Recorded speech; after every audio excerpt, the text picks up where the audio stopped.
Leave me alone. Don't blame me. Not my fault. We're sitting here Blame waiting. league or something. Somebody else, not me. Just not I me. try to help you out. So remember, you got a receipt, bro. You got a receipt. Just remember, you got a receipt.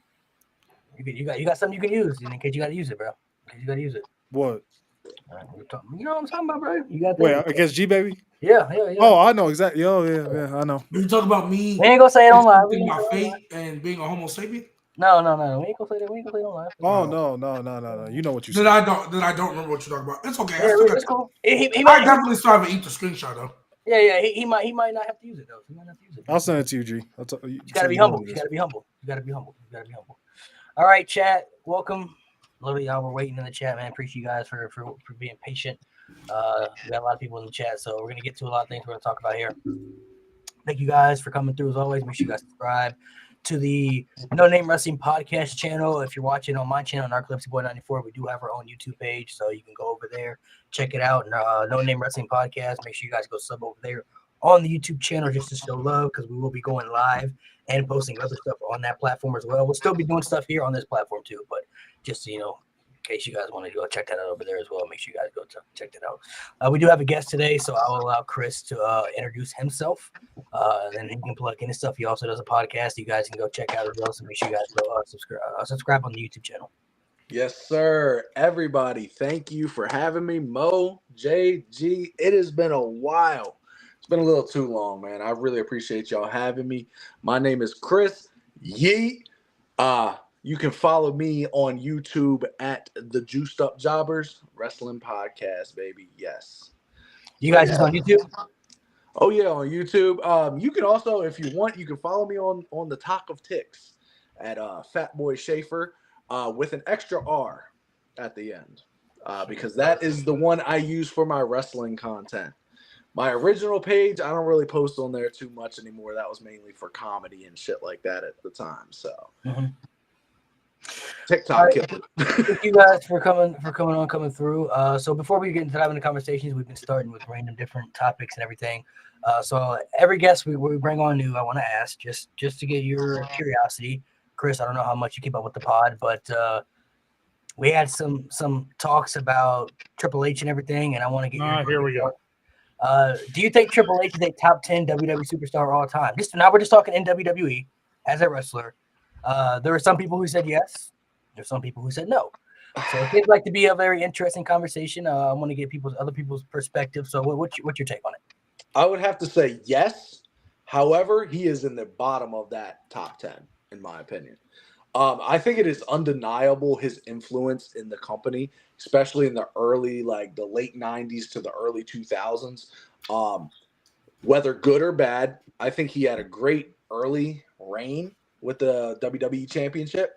However, once you start to get into that reign of terror and then moving on into the Authority, it is very rough watching. But that being said, I cannot deny that the fact that the man he's left his legacy. So who would you put above him though? Like who are the people you would put above him if he's in the bottom all time WWE all time? Cena, Stone Cold, The Rock. See, and this is where WWE, I want to say Kurt Angle, because Kurt Angle is one of my favorites of all time. But if we're talking strictly WWE, maybe not. But I would definitely put Shawn up there. So at least that's my top 5, just off the top of my head. You can put Randy there. It's okay. I could put Randy there for sure. What about Roman Reigns? It's a lot I hate. Hell. But yeah, I think he's up there. What about Roman Reigns? You put Roman over Triple H? I mean, the Bloodline story is kind of done it. Go ahead, do it. Yeah, I would put Roman over Triple H. I could do that. I could. If Roman never went on this Tribal Chief run, absolutely. Oh hell no, right? He wouldn't be top 20. But I think Roman really did a lot of work in his storytelling. The man, and he's still going. He's still going. It's going to keep going. He ain't retiring anytime soon. What about Seth Rollins? Because there was Nate said he would put Seth over Triple H. As banger matches as he has, I wouldn't. I would Good job. put it. I would. Thank I you. would put. Thank I would you. not put Seth over Triple H. I did. I can't. Last But, one. okay, so one more I want to ask you, just because I just want to see how you feel about it. What about Hulk Hogan? My hatred for Terry Bollea runs deep. If I'm being non-biased, you know what? No, fuck it. Triple H is still above all. Oh Yeah, my there you go. goodness. There you go. Hulk Hogan slander. We love to see it. Every sense of the word. No, you don't, G. Don't lie. One more I want to ask. Bret Hart. You put him above Triple H? There we go. I'm gonna be honest, man. I'm not a Bret Hart guy.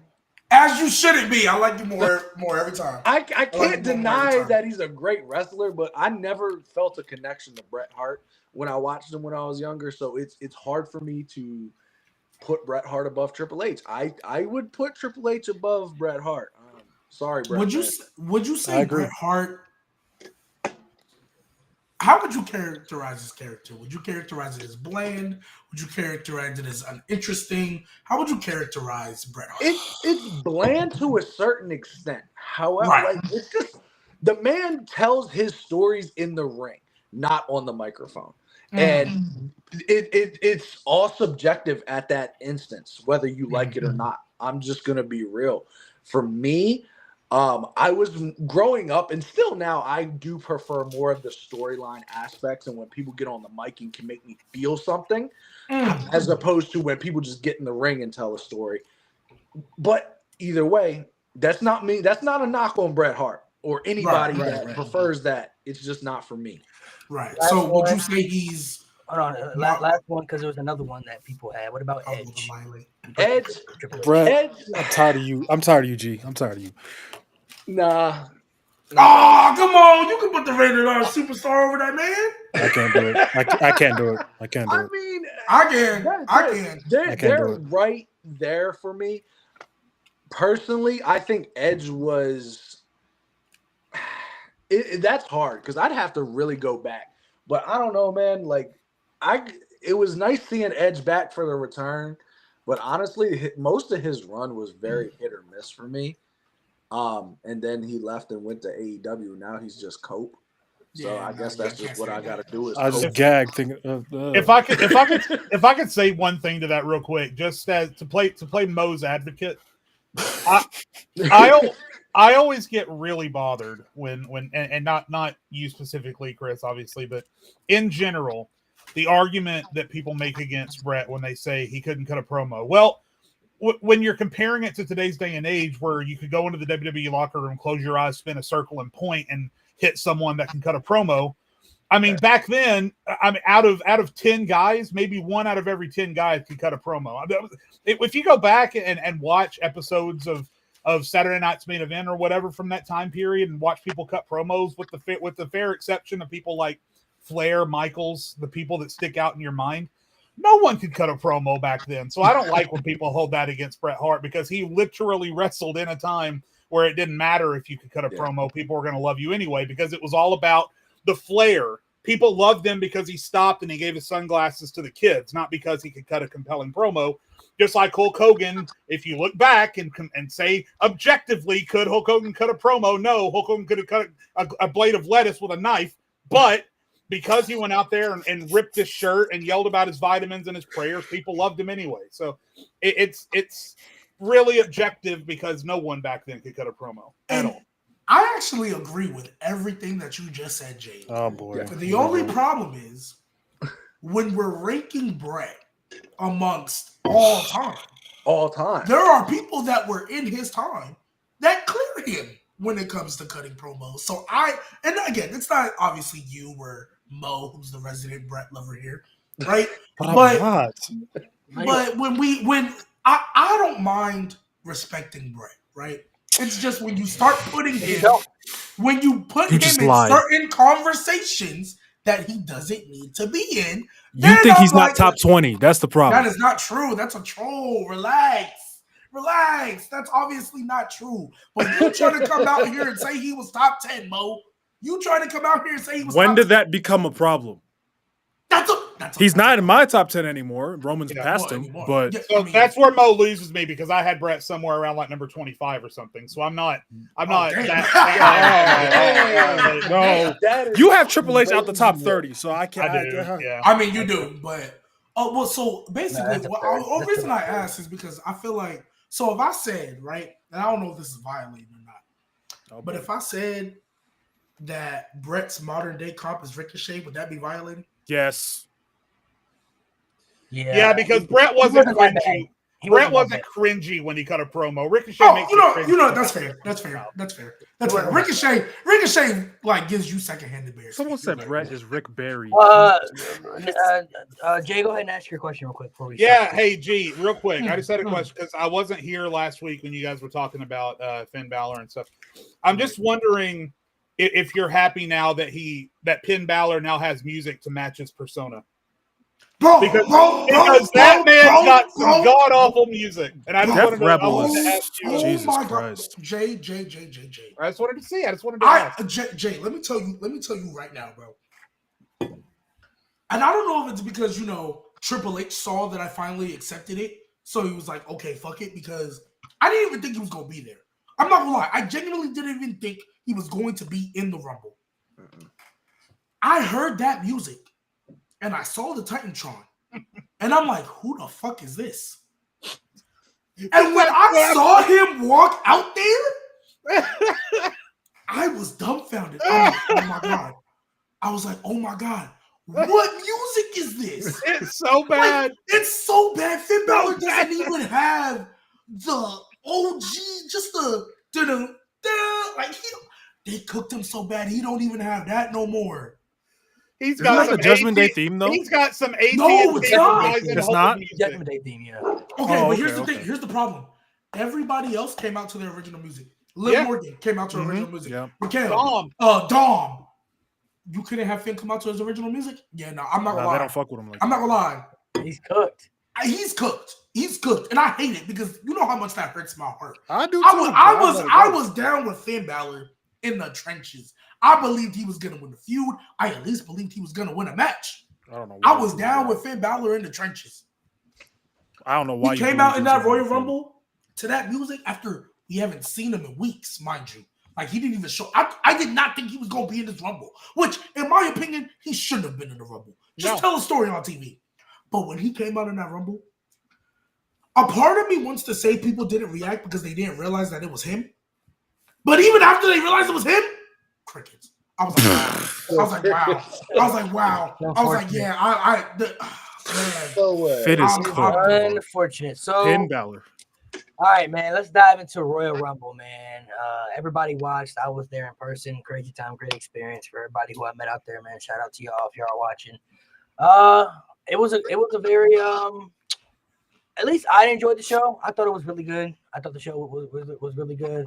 The Rumble matches, especially, the ladder match was good. The tag match was pretty solid as well. I enjoyed my time. I don't know how it was you guys watching on TV and everything, but I thought it was overall pretty good. But man, you know what, bro? I think we all.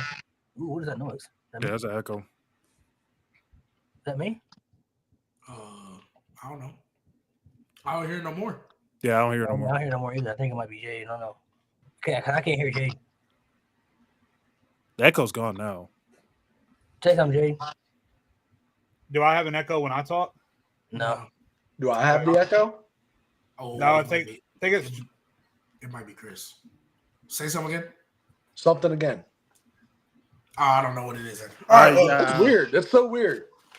I don't know. I don't hear it anymore. Do you guys still hear it? Mm-mm. Someone said blame Mo. Yeah, blame Mo. Just blame Mo. Let me know in the chat. Chat, can y'all hear? Do y'all hear an echo? Or? I hate it here. Chat, don't hey hear Tristan, one. you might want to spell that word a little bit better. Jesus, you might want to spell that word a little better. Let us know in the chat real quick, guys. You didn't have to fry him like that, bro. God. Yeah, Tristan, you might want to, get a day. You guys don't hear an echo, then we should be good then. Yeah, I think we're okay. We're good now. It was there for a second, but I think we're all right. Yeah. Okay, I just wanted to make sure the chat can hear anything. So yeah, if the chat's good then. We should be good then. I don't know what that was. I guess some minor technical difficulties. I don't know. Things happen on the lives, you know, you can't control. But back to the topic of conversation as we were going to talking Royal Rumble 2025. There it goes again. What the hell, man? That's annoying me, bro. Hold on, bro. Yeah, it's when you increase in volume is when it pops up. I don't know. Maybe you got Are we all wearing headphones? Turned down. Mm-hmm. Yeah, my volume's coming through my headphones.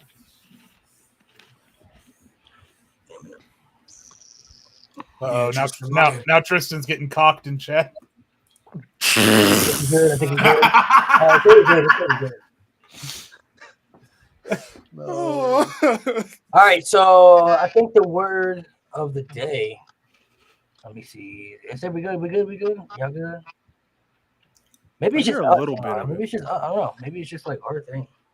Hold on, let me make sure my. Yeah, it might be the mic or something. I don't know, but I mean, we can keep. Hold on, let me make sure my shit plugged in correctly. Yeah, it's almost what it sounds like. There's a short or something. Well, chat. I mean, The word of the day is cocked, is what he was about to say. Jesus Christ. Yeah, word. Alex, I don't know what list Jade needs to ask me about. I don't know what list we're Oh, on. it was when I did the quiz episode last, and you were supposed to send me your people. Who Oh, yeah, and I had John Cena on there by mistake. Yeah. No, and you had CM Punk on there. Tentacles. Oh, yeah. But I think both of them were a mistake because I remember I was doing my favorites, and then I changed it to the one I had it, and I forgot to take them off. So Is it me? Damn, is it me? You guys still hear it? It's better now. It's gone now. So we can move it on, and then we'll let you know. Is it good? I think so. I don't know, man. Is it good? Maybe it was just I don't know. Maybe I'll just talk like this. Maybe I'll just keep myself right here. Talk chill. Yeah, maybe I'll just sit back right here and just talk like this. It sounds better. Maybe because when I get closer like this, it sounds like it's getting a little loud. So, but anyway, if you guys can hear an echo in the chat, just keep us updated. Let us know if there's like some difficulties, but I think we should be good for now. But anyway, back to the topic of conversation. Royal Rumble I thought was really good. I think the word of the day, bro, is yeet, bro. This Jey Uso movement is real, bro. It's no joke, bro. The Jey Uso movement is real, bro. Listen, I was there in person. You can't listen to the internet all the time, bro. Don't listen to the trolls on the internet for the people who didn't like it, talking crap about it. I was there in the building. I was in the flesh, live in person. I'm telling you, Jey Uso probably was the only guy in the building that could be in the same Royal Rumble as CM Punk, John Cena, and his final Rumble ever. Seth Rollins, Drew McIntyre, all these other people in the Rumble and win and still get cheered in the end, bro. He eliminated John Cena and still got a pop at the end, bro. People was going yee, bro. It was crazy, bro. The Jey Uso movement is real. Honestly, bro, whoever pushed out that narrative, I don't know who it was a couple of months ago. Somebody said something about Jey Uso was the modern day Jeff Hardy. Yeah, I'm pushing that narrative out, bro. He's the modern day Jeff Hardy, bro. Jey Uso is literally like how Jeff Hardy was back in the day, bro. Jey Uso was for the culture. He's for the people. People look at Jey Uso and they feel like, they feel like they can be like that guy, bro. He's like the underdog, bro. Jeff Hardy was the same way, bro. Jeff Hardy was in a tag team with his brother, just like Jey Uso was, excelled out of that tag team, had to prove himself as a singles guy, became super crazy popular out of nowhere. Like, Jey Uso is the modern day Jeff Hardy when it comes to the popularity aspect of it. But honestly, bro, like I said, when he eliminated John Cena, when it came down to those two, and we were all debating, like, because there were some people next to me asking, like, if he eliminates John Cena, do you think he's gonna get booed? But I'm like, bro, even when he was punching Cena, they were still yeeting. I'm like, I don't think so, bro. Like, no. I feel like they're really not gonna go again. Like, they're really with this guy, bro. Like, you can kind of feel that as the Rumble was going on. You feel me? Because it was like, as it kept getting down to the wire, when it was down to the final three, I'm like, okay, Cena, Jey Uso, and then Logan Paul. And then it came down to Jey and Cena.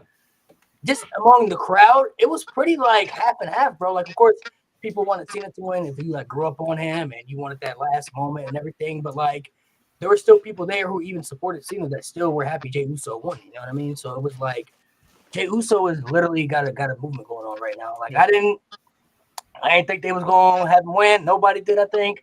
I think a lot of us always trolled him because he had the main event name attached to him, but he was never able to excel in the main event. So we were all like, how is the main event Jey Uso when he can't win the main events? Like, it doesn't make sense. Like, his nickname is supposed to be main event Jey Uso, but he can never win the big one. But now they got a perfect opportunity to do it. Like, Gunther's been like his kryptonite. I think there's an easy story there to tell with the two. Jey Uso, by the time WrestleMania comes around, Jey Uso gonna be the hottest thing in WWE. Like by the time WrestleMania hits, it's not gonna be Cody, it's not gonna be Roman, it's not gonna be Seth, it's gonna be Jey Uso, bro. Jey Uso gonna be the hottest superstar in WWE by the time WrestleMania hits, which is it's crazy to say. I mean, he's been on fire for a while, but now they actually won the Royal Rumble, and the world title is like now in this future that we all see. Yeah, Jey Uso, bro. Jey Uso got a movement going on right now, bro. They got a superstar in the palm of their hands, bro. Jey Uso is a superstar. It's funny that you say movement. Shift God said it in chat a minute ago, and I've been thinking it for weeks. You said that he reminds you of modern day Jeff Hardy. Everything about Jey Uso, from his story to the movements of the crowd to getting hot at the right time, all of it reminds me of Daniel Bryan. I think he's the modern day Daniel Bryan. It reminds me so much of the Yes Movement, and I was there live for the peak of the Yes Movement when the crowd flooded the ring in Memphis. I was there live for that, so I experienced it live. Easy, Jade. You're gonna piss off the marks. I'm listen. They're two different stories, and I'm not saying Jey Uso is the wrestler that Daniel Bryan is by in any stretch of the imagination. He's not, but the organic nature that by which Jey Uso became as popular as he did.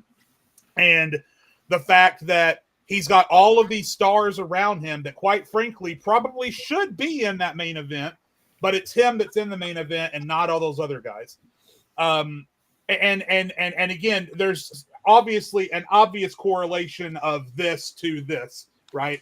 With those full camera shots, those wide angle shots back in 2014, when all 70,000 people at WrestleMania were doing this. It's going to be just like that at WrestleMania this year. So there's an obvious correlation between the Yes Movement and what I'm calling the Yeet Movement, which I think is absolutely what it is. And listen, G posted a TikTok video that explains my thoughts perfectly. I'm just going to direct you to G's TikTok channel. We've been trying to get WWE to capitalize on people while they're hot for years, and now they've done it. And if you're now bitching about that, watch something else. Oh my God! Find a new hobby. Yeah. Watch baseball. Watch. You're done at this point because you can't have it both You're ways. done. You're done. You can't have it both ways. I think people also have to understand there's a phase everybody's going to go through in wrestling. The number one thing in wrestling I think we all can agree on is it's impossible to please every fan because everybody likes different people. Everybody likes different stuff. Everybody up here has had a favorite wrestler that they've liked who's gotten pushed, or they like who got buried and never got the push they felt they deserved. Everybody up here has had a wrestler that you may not have liked and got pushed, but you had to sit back and just watch it because it was what it was. Like, what are you going to do about it? Like, yeah, I'm not a fan of this person. I don't care much about him, but the company sees something in them, or there's people behind them that rock with this person, so they're getting that push, right? Like, you're always going to go through that phase. Like, you're never going to watch something where it's like you're just 100% hating on somebody or just loving somebody at the same time. You know what I mean? Like, you're going to have people that you support, you're going to have people you don't support. You know what I mean? And for the people who rock with Jey Uso, this is their time. This is their time to shine and their time to express how they finally feel because they've been rocking with them through all the losses. You got to think about that. Jey Uso's been so hot on fire for so long, even through the big losses. We live in an era where people definitely switch up so quickly when they lose hope in you and give up. When you lose so many big matches and you feel like you're this close to getting it and you continue to fail and time again. Jey Uso, bro, he's had the people behind him for like ever since he kicked Roman Reigns in the face. He's had the people behind him, bro. It's been 2 years now. So and he had to earn it too Even because before that.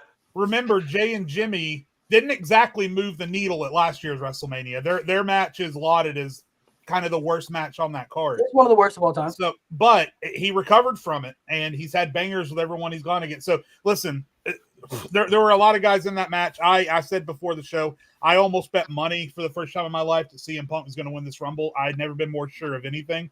The fact that he didn't, I think the story they're going to tell with Roman and Seth and CM Punk is going to be tremendous. I'm really looking forward to it.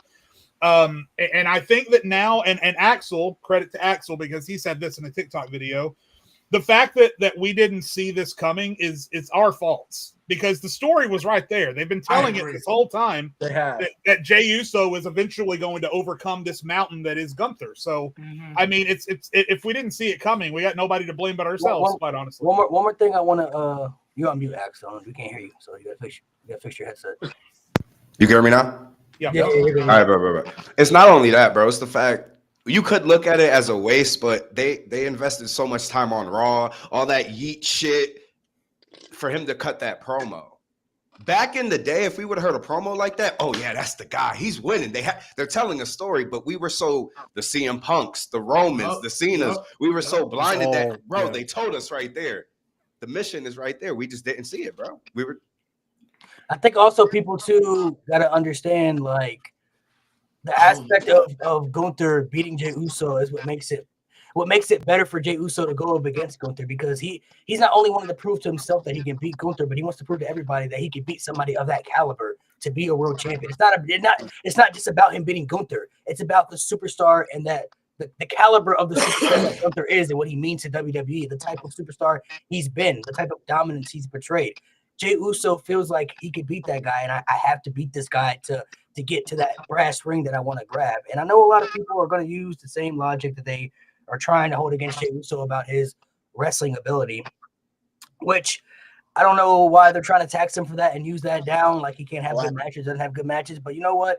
That same logic they're using for Jey Uso, they used it for John Cena for years. And he hit the 5 moves of doom and he couldn't wrestle. But John Cena was always able to go out there and put on good matches, and he was a superstar.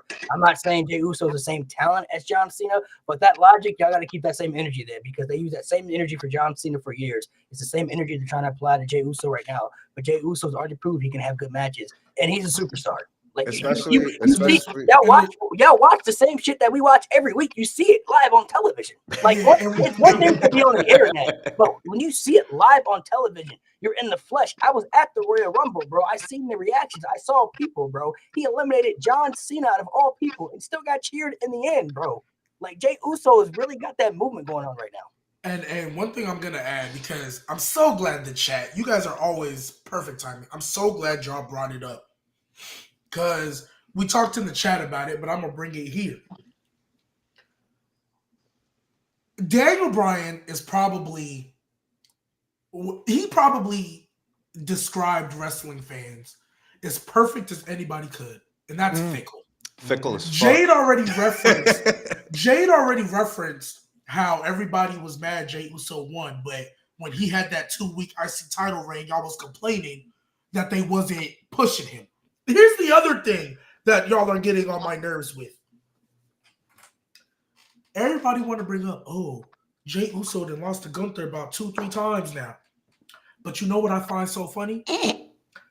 Say it. When Chad Gable lost to Gunther 2-3 times, ain't nobody was complaining. They all thought he was gonna go to WrestleMania and beat him. The only thing that changed is they went to Sammy instead, which, especially looking at the way he came out, you could have did the same thing with Chad Gable. But that whole story was set up, in my opinion, for Chad Gable to be the one to beat Gunther at WrestleMania. That was literally how everything was set up.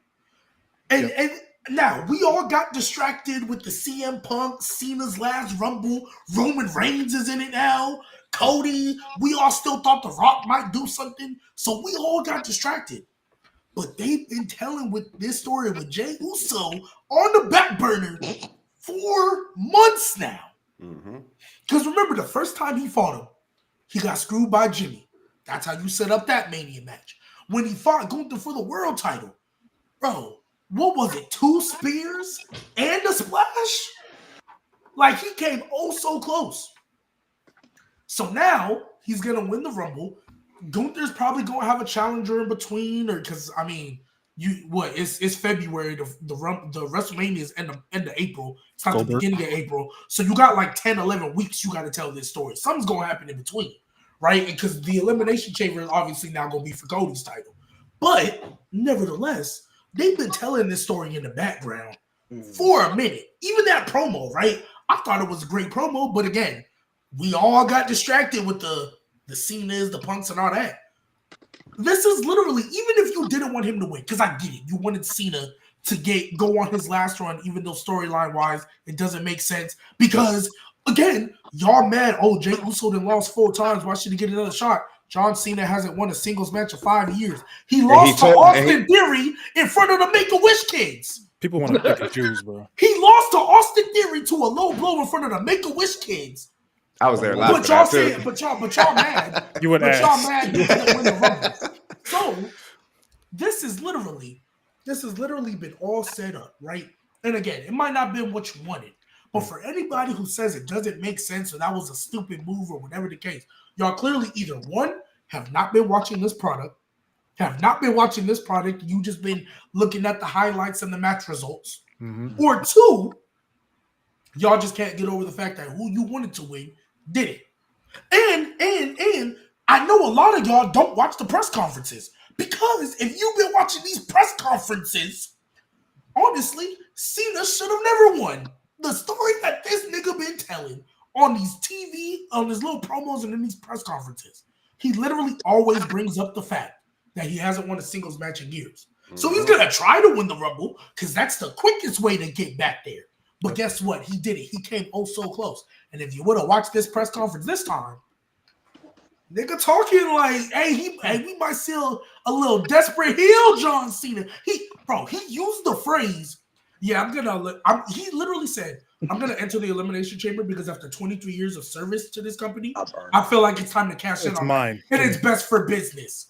What? Best for I business got is chills when he literally- said that. I was like, Weren't you fighting the best for he business? didn't What's answer a going single on, question. bro? He didn't answer a single question. He said, He fuck literally that. said, we're going to play a game. Who can get the headline out first? It's what's best for business. That is literally the ultimate heel thing to say. Like, did we not watch The Authority? Best for business, baby. Another thing I want to answer in the chat too, because I see people saying, "Do you guys see Gunther and Jay main event WrestleMania?" A lot of y'all got to remember, bro. Just because you win the Royal Rumble doesn't mean you're going to main event WrestleMania. That's never been a thing, bro. That has been dead for decades, bro. Just because you win the Royal Rumble doesn't necessarily mean you have to main event WrestleMania. So Jay Uso doesn't really have to main event WrestleMania to fight for the World Championship. Yeah, they're gonna. Charlotte is the Royal Rumble winner. She gonna main event WrestleMania too? Fuck no. Did Rhea Ripley get to main event WrestleMania when she won? Not everybody gets to main event. Imagine Alberto Del Rio main event WrestleMania. When Rey Mysterio won the Royal Rumble, did he get to main event WrestleMania fighting for the world title? And he had a storyline dedicated to his friend who passed away. Legitimately, it was a sad story and it was an appealing story. He didn't even main event WrestleMania. So just because Who won the Royal Rumble the year Undertaker and Roman Reigns main event WrestleMania? Who won the Royal Rumble? Randy Orton. Didn't even come close. So just because you win the Royal Rumble doesn't mean you get to main event WrestleMania. It doesn't always happen that way. So I know they tell you that on television, but that hasn't been a thing for years. There's an aspect to this that we haven't mentioned yet. I'm surprised you guys haven't brought it up yet. And I know there's going to be people in the chat already typing away, getting mad about it. WWE, at the end of the day, is a business. Jey Uso prints money. Whether you like it or not, he prints money. And WWE is a business also predicated on creating moments. And if you mean to tell me when Jey Uso, because I don't see him losing, when Jey Uso beats Gunther at WrestleMania, that man is going to get a generational pop.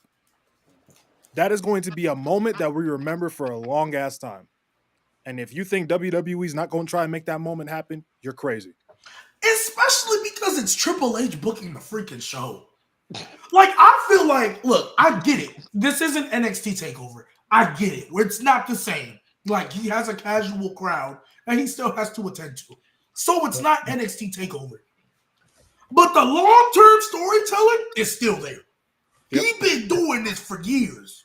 And remember, by the way, keep in mind, because we keep comparing it to the Yes Movement, who was right there in the middle wrestling Daniel Bryan in the opening match of that WrestleMania before he went on to the main event to beat Randy Orton and Batista?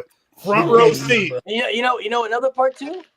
Because I compared him to the Jeff Hardy stuff earlier. You know who Jeff Hardy kept losing to when he was fighting for the WWE Championship? Triple H. It's the guy he couldn't beat. Yep. Triple H was the guy he couldn't beat. Triple H even cut a promo telling Jeff, listen, man, you climb that ladder, but you can never grab that brass ring, man. You can never get over that hump.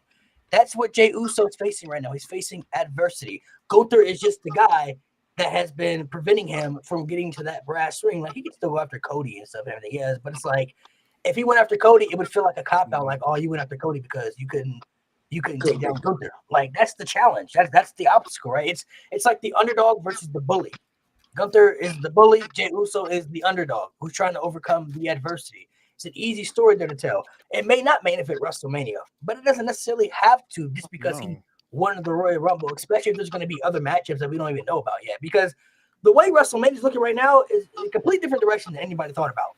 way different. Way different. I thought Jay was gonna be facing like Logan By Paul. the way, our predictions we put together, done. Those are done. Dead. Those are dead in the water. Those are gone. Because as of right now, the only 4 matches that we all believe are luck is Tiffany Stratton versus Charlotte Flair. Yup. Roman Reigns, CM Punk, Seth Rollins, which is now is the triple threat, but I guess this is a triple threat for bragging or a triple threat for animosity beef. But I mean that's animosity beef is crazy. Am I the only you have, one? You have Jey Uso versus Gunther, and then I think the actual main event now is really going to be Cody and Cena. That's the main event. Yeah, it's got to be. That's gonna trigger the Cody Homelander. But go ahead, Chris.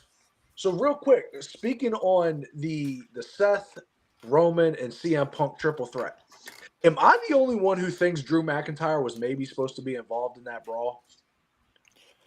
I was very confused how he just got eliminated so easily. It seemed very weird how there's all these reports that he left pissed. Yeah, there was reports about it, but I'm not gonna lie. Even though I kind of look in and I pay attention, they've been so wrong as of late. Like off as of late. Take that stuff with a grain of salt. But it's I do feel. Why was he eliminated by Damian Priest? Why wasn't it? But they could be set up other people that right now, Damian Priest doesn't have anything going on. He's done with it. I'd be okay with that feud. I think, based on what I'm seeing, I think McIntyre was more pissed off that I think he knows that McIntyre and Priest is going to be the move going forward. I think he wanted that to be the central focus. And while Priest was trying to throw him out, they kept bumping into Logan Paul because Logan and LA Knight were in the middle trading blows. So I think he was pissed off that there was a lack of communication there. Logan should have been off to the side. So that I think that is something. Well, I was about to say the report was like he was mad. Just watching it, that's what I think happened. Because he was like a certain someone had to get his moves in or something like that. Like that was the report I saw. But because only thing is Damon's on SmackDown. So I know it's a brand split, LOL, but gee, who cares? How many times do I have to say this? Who cares? Who cares? I'm going to make you guys start putting $100 bills in jars every time you bring up the damn brand split. It's over. Who cares? Stop bringing it up. But what about the shakeup? What about the window? What about the transfer window? Hey, the transfer window is actually pretty good, though. The transfer window is actually pretty good. But if I'm not mistaken, I swear earlier in that situation, Drew was supposed to be going to SmackDown. That's what they said. Oh, I don't know. That's what they said. And Damian Priest is on SmackDown now, so I mean. But the thing was though, the reason why I'm so confused. I mean, you're right, Jay. You're right. But the reason why I was so confused, whole time, I could have swore they were setting up the Seth Punk Drew triple threat. That's what I thought Drew showed up for. Yeah, like in that feud, I was like, oh, I guess they want to make it a triple threat. Doesn't need to be, but sure, I guess gives Drew something to do. But yeah, I don't know. I don't know what's going on. Like y'all said, all our plans and predictions that we had before this Rumble gone. Evaporated. And I really feel like The Rock. Planning for the Rock. We were still planning for the Rock, and now it's like he's not even a thought. He's not even an idea. He gonna show up because, hey, what if he's the host? What if he's the host again? Could be. But I ain't gonna lie to you. I'll probably shut that shit off. I wouldn't watch it. If the fucking Rock hosts WrestleMania, I'm shutting that shit off. I'm gonna have to pull like a real Mark move and just watch the recaps on YouTube, bro. Cause no. He gonna host it and he gonna interfere in the main event. That's nasty. Nah, bro. You know what's funny though is that a month ago we all thought it was going to be. I mean, this panel was split down the middle. We all thought it was going to be either Rock Cody or Rock Roman. But after the Royal Rumble, The Rock and Jacob Fatu is looking more likely than either of those matches. So this Mania buildup is wild. Like it's completely unpredictable at this point, and I love it. Quite honestly, I'm down with it. It's good, man. It's good. Things definitely changed though. Like the Rock shit with the Rock definitely changed. Because do y'all remember? Again, we joke about the shit. Chris brought it up, I think. Bad Blood, The Return. Not only did The Rock do the shit, But what was the whole Solo? Oh, it's all part of the plan. It's all part of the plan. What the fuck was the plan? Now maybe Tonga Loa getting injured because, bro, I was all set for Usos versus God. That's what I was set for. Did that change shit? Because this is not the Mania, like Jade was saying. This is not the fucking Mania we was booking a couple months ago. Because also too, Jimmy did get hurt too. He just came back a little. That's true. Because it was just a toe. So it was like, okay, maybe we can adjust. This is one of those scenarios where it's like you think you know what's happening, but in reality, you never know, bro. You just never know. And credit to Triple H, because for all the shit we give him about booking, and we're gonna get onto that a little later as well about Gunther, but for all the shit we give him about booking, and for all the shit, because there's those Triple H fanboys that think he can never do nothing wrong, and then there's the people that overhate him for no reason. But for the people in the middle, for all the shit we give him about his booking, one thing that I think he does unequivocally well is swerve and make you think, oh, I thought I knew something, but in reality, no, I don't know anything. And it all makes sense. I remember and I'm gonna bring it back to a while ago, like early Judgment Day when Triple H first took over, when Rhea was squaring up with Solo Sikoa and stuff like that. Mm-hmm. Triple H is a master of spinning so many plates. And you might forget about some, but then when he decides, all right, I'm going to spotlight it now, everything makes sense, right? A Seth Roman Punk triple threat, right? Even though Punk is probably, or I guess, I don't know who you would consider the third wheel, but there was different feuds we saw happening in that little triangle. But if we think about it, it all makes sense because even though it changed really soon, Punk is the one who brought him in here. Yeah. And Roman is the one Punk didn't want. Roman is the one Punk didn't want, right? Obviously, Seth Roman, we know their history. Everything that's happened now, we can blame Seth Rollins for, right? And then Punk and Seth, they have their own things going on. So he been spinning them plates. And it's like, oh, it makes sense to put him in a triple threat match. Because Punk and Roman still don't like each other, and they have the Paul Heyman connection, right? And that favor and all them spinning plates. It makes sense. But 2 weeks ago, did we even think that was a possibility? Hell no. Hell no. Let me say three more things that I just want to make sure I say about this Royal Rumble that I wanted to make sure I got out there. Number one, the big thing I love about Jey Uso winning is that this is the first year since 2017 where I've had a winner that A, I did not see coming, and B, I actually liked.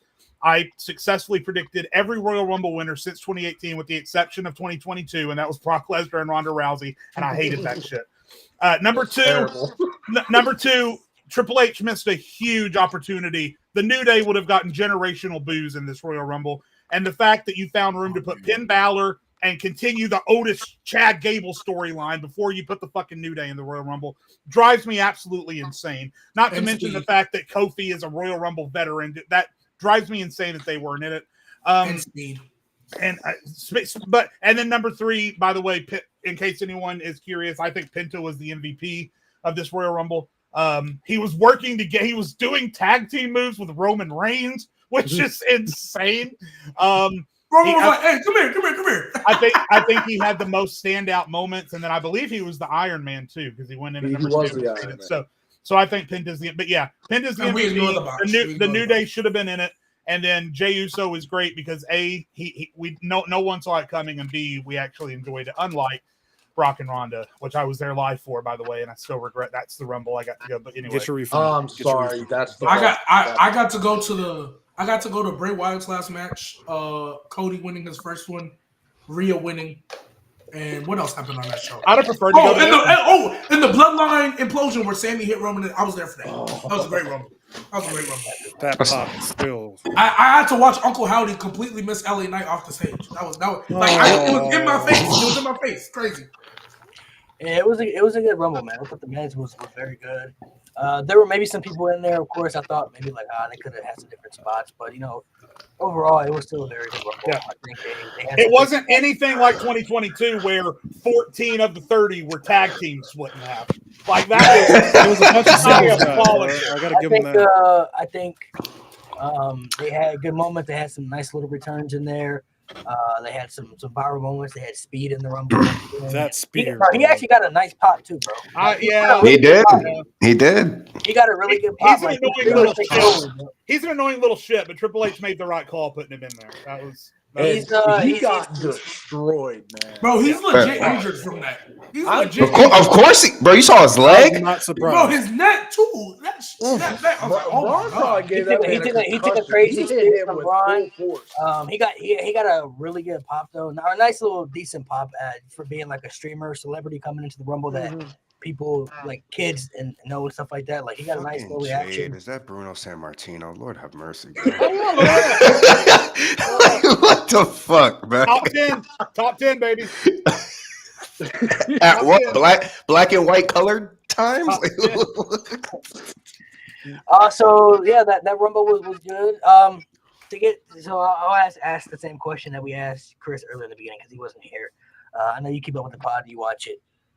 Triple H, man, he's top 10 all time. Some people on the pod said he wasn't. Some people said he was. We're talking just in WWE too, so we're not just talking all of wrestling, but just as a WWE superstar, is Triple H a top 10 WWE superstar? Yeah, he is. No question. I need to no question. Next year. Where would you rank him? Like in the top some 10? questions. 5, 6, or 7, like in that range right there. I'm not gonna lie, that's kind of high, but I mean, I have him in the 8, 9, 10. I put him 7 is high. I mean, shit, y'all. He number 3 on my all time, so y'all didn't wear that shit. Number 3. Who would you put above? Like Triple H, who would you put above? Cena, obviously. Why am I drawing a blank right now?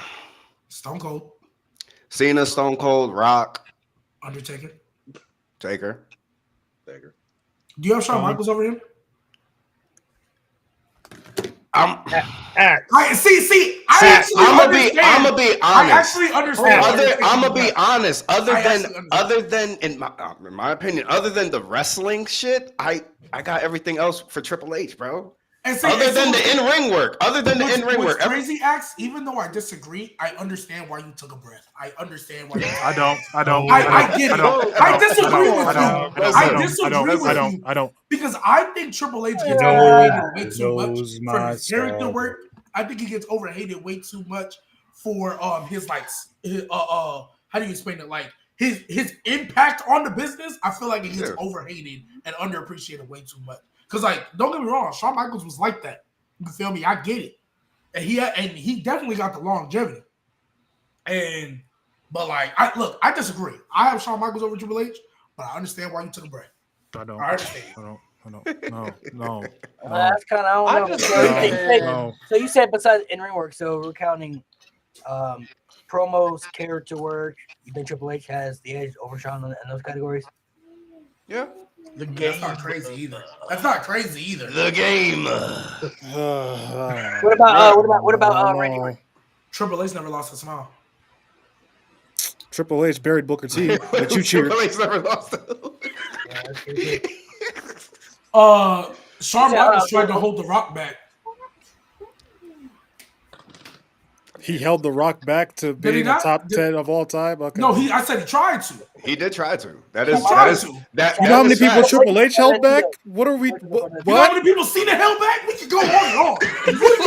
So why are you using that? Why are you using it? Because you said you started it with saying he buried Booker T and you enjoyed it. No, I didn't. No, you brought up the stupid smile. You brought up the smile. That has nothing to do with burying people and holding people back. You're the first person to bring up somebody holding people back. Oh no, that kind of does because he didn't want to put somebody over. So on a weekend where the Dallas Mavericks traded Luka Doncic for pennies, Axel's decision to put Triple H over Shawn is worst decision this weekend.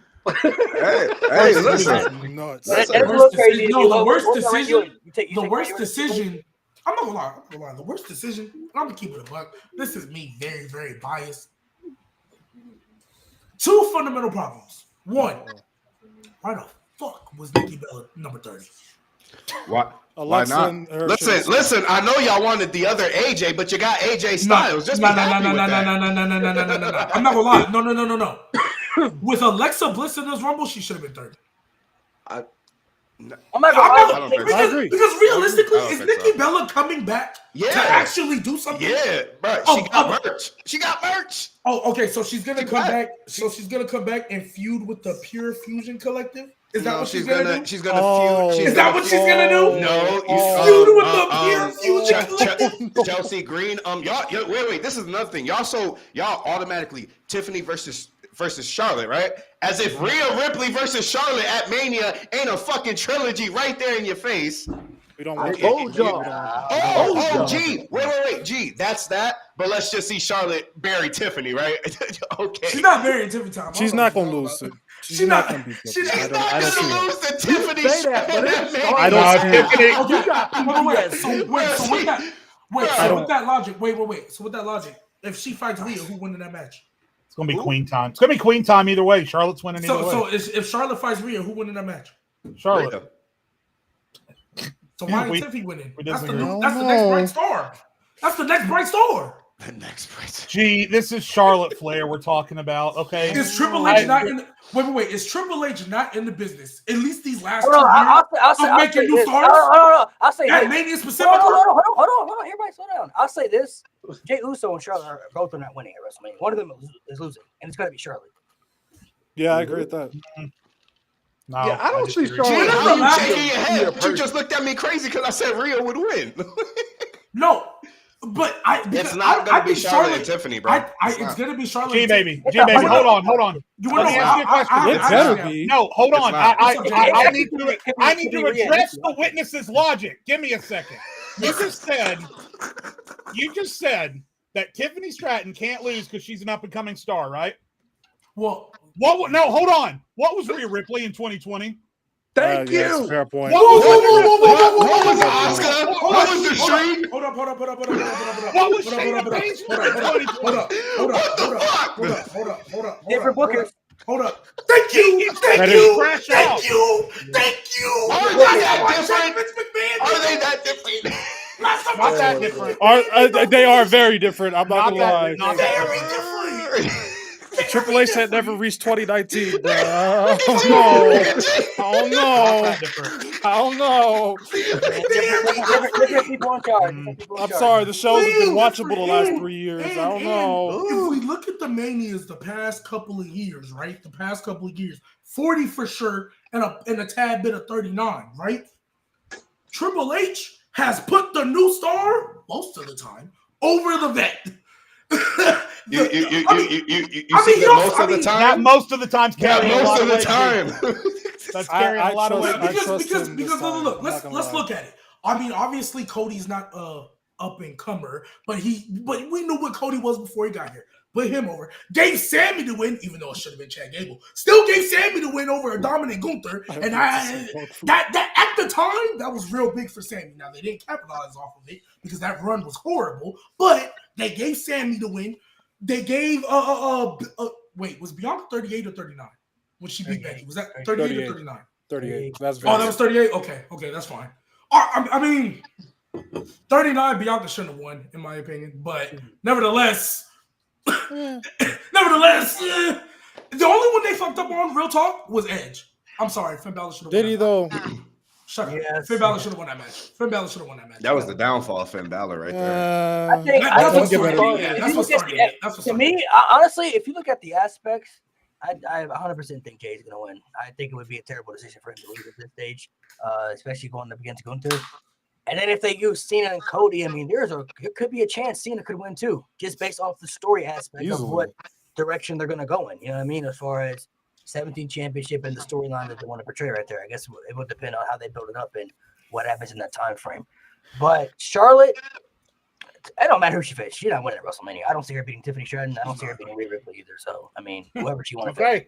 I don't know where you're getting that confidence, Malik. That Charlotte. I'm not fully confident. I don't know why I don't know where you're getting Tiffany that confidence. I'm not fully confident, but I see Tiffany winning for sure. Especially when Charlotte lost I think eventually she will be the champion. It just won't happen at WrestleMania. Yeah, she's gonna get the title eventually. She always because like in my opinion, right? Well, Jade, I know you're gonna want to slap me in the face, but Andrade is on SmackDown still, so Charlotte's gonna go after that championship.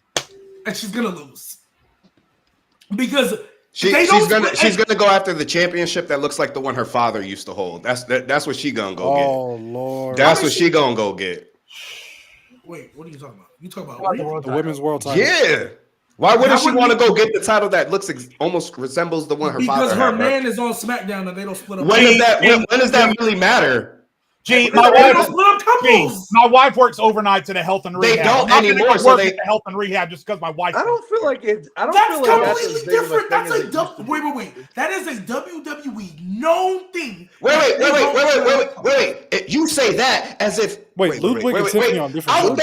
Thank you, Mo. Is it Ludwig? Hey, and you're right. You're right. That's the one. That's like the anomaly. That's the exception to the rule. Here's the exception. Because they were on different brands before. Wait. Carmelo Hayes and what's her name? Isn't she still on NXT while Carmelo's on SmackDown? They don't count NXT. What? They don't count. That's a mean context, man. That's a mean context, man. That's a mean. How is it a context, man? One of them has to stay in Florida while the other one's going everywhere. What are we talking about? Correct me if I'm wrong, but did Carmelo Hayes not get called up before they became official? Before it was known that they were official? Because that's a mean context, man. Because I'm almost positive it was the same with Tiffany and Ludwig.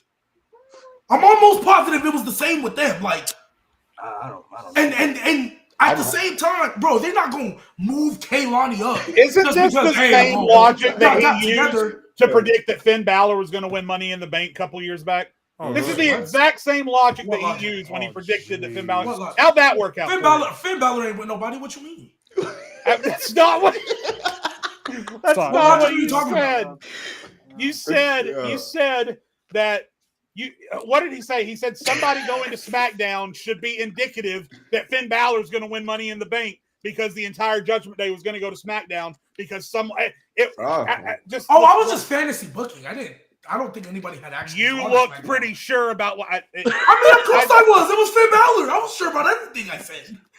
And when I fantasy booking, man. There we go. Thank you, Mo. Oh, he got a board now. I don't think Charlotte and Tiffany is literally the. It's literally G is like speaking facts. G is speaking something. All right. He's speaking malarkey. That's what. I don't think that the couple thing is really going to matter. I mean, whether she goes to SmackDown or not. I mean, I don't think it's really going to play too much of a factor in it because they can pretty much go to any brand that they want at this stage. What is this? Total Divas? I'm saying, right? Jesus Christ! But I do think. Alex, my do-rag's way over there on the other side of the room. I can't go get my do. G's about to make me go get it, though. G's made me crash out twice this episode. I feel like I need to go get my head. You know what you did. What was the first one? The first one is when first you made predictions based on, who's on Raw, who's on SmackDown, and now you're making predictions based on, who are they fucking on Raw and who's on SmackDown? Who cares? And then try to say NXT doesn't count. Like what? Bro. Who are they? Because when we talk, bro. Okay, so I know this is all funny. But let's have a genuine conversation. Let's have a real. I don't want to. This is dumb. This will be between me and Mo Bamba up here. Why? You weren't arguing with me. Look. In the history of you just want to bother me. In the history of WWE, can we not all agree, right, that bare minimum on the main roster? Anytime we saw put these little words, bro. He's got to run to explain myself. Listen. Go ahead. Most of the time, because nobody goes 100%, nobody does something 100% of the time. Listen. Like, for example, when Bianca Belair got moved to SmackDown, who got moved with him? The Street Profits, right? Because they knew they was together. They don't break up couples. Seth Rollins and Becky Lynch been on the same brand for ages now. Right? Even when they was on TV as a couple or not. They was on the same brand for ages. Okay. All I'm saying is, right? Because you guys, yes, there's literal examples here and there of when it doesn't happen. But those are exceptions to the rule. Right? Most of the time, they have like a 97% rate of not breaking up couples. It's like 97%. Yes, you have those little tidbits here and there. Right? Mm-hmm. But it's still 97%. That's a high rate of. I don't know not where you got that breaking up calculation from, but we got that. The reason I said that is because y'all were saying, "Oh well, I'm not sure she's not gonna go after Rhea."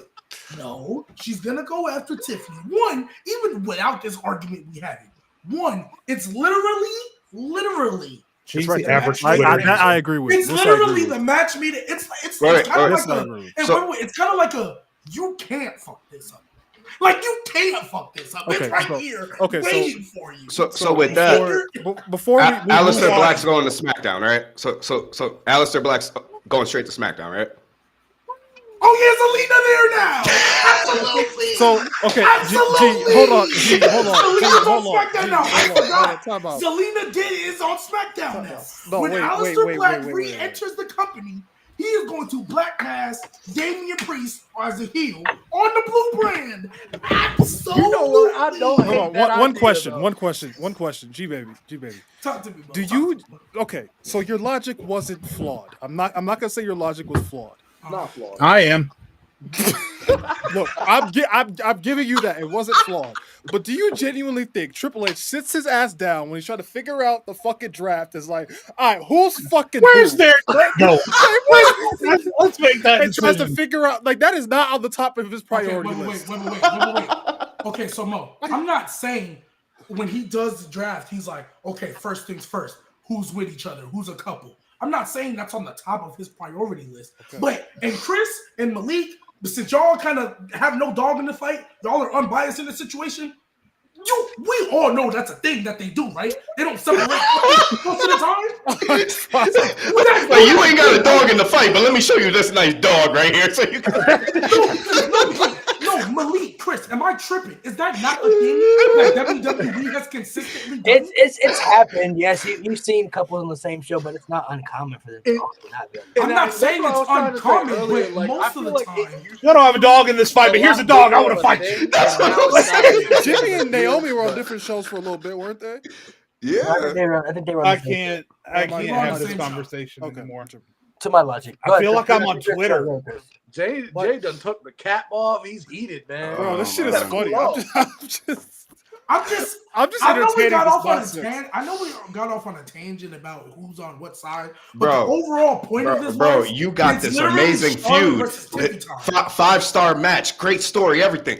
But her husband, though. Her husband's over there. I definitely think Charlotte and Tiffany's the match. I 100% think. Damn. I don't think we could have had this great match, but her husband. I mean, Rhea and Charlotte, the story's classic there. With Tiffy time. The build is going to be horrific, but you're going to get. Oh, the build's going to be horrific. I mean, when is it not horrific for the women? In fairness, the Charlotte build with Rhea was horrific also. Terrible. That shit was ass. Terrible. It was going to be ass regardless. Jesus Christ, that was bad. Both times. Y'all not sitting here gonna tell me you cooked. Both times that bill was horrific. And then after when Rhea came up on the roster, like the fucking feud always sucked. Yeah, but the match is delivered. The builds usually are good. I think it's the match we always. The match is always delivered. Match is what we look for. And plus, who Tiffany gonna face, bro? Nia Jackson. Nobody trying to see that shit. Liv Morgan. No, thank you. Nobody trying to see Tiffany versus Nia. That's been done. Bro, you know why we don't want to see? Nia didn't even go after Tiffany when she lost the fucking title. She went to Raw. Because they ain't got no depth for real. But she went to Raw. It was like, oh, I'm gonna fight for your title. What? That was so dumb to me. That is so dumb. Like you just got cashed in on and you're going after the other title. What the fuck? What's up with Rhea having bad transfer window, baby? Hey, you right. Transfer. No. Hey, y'all want to see Tiffany versus Bayley? No, we're done with Bayley. We can't. She's on Raw. We're done. No, she's on SmackDown now. Bayley's she's on Raw. Bayley's on Raw. Bayley's got to go to she got transferred from SmackDown to Raw. Yeah. Oh, I thought it was the other way around. Okay, well, scratch that. Y'all want to see Rhea versus? Y'all want to see Rhea versus Bayley? She wouldn't have been able to do it because her husband works. We're probably gonna get that at the Chamber though, but don't.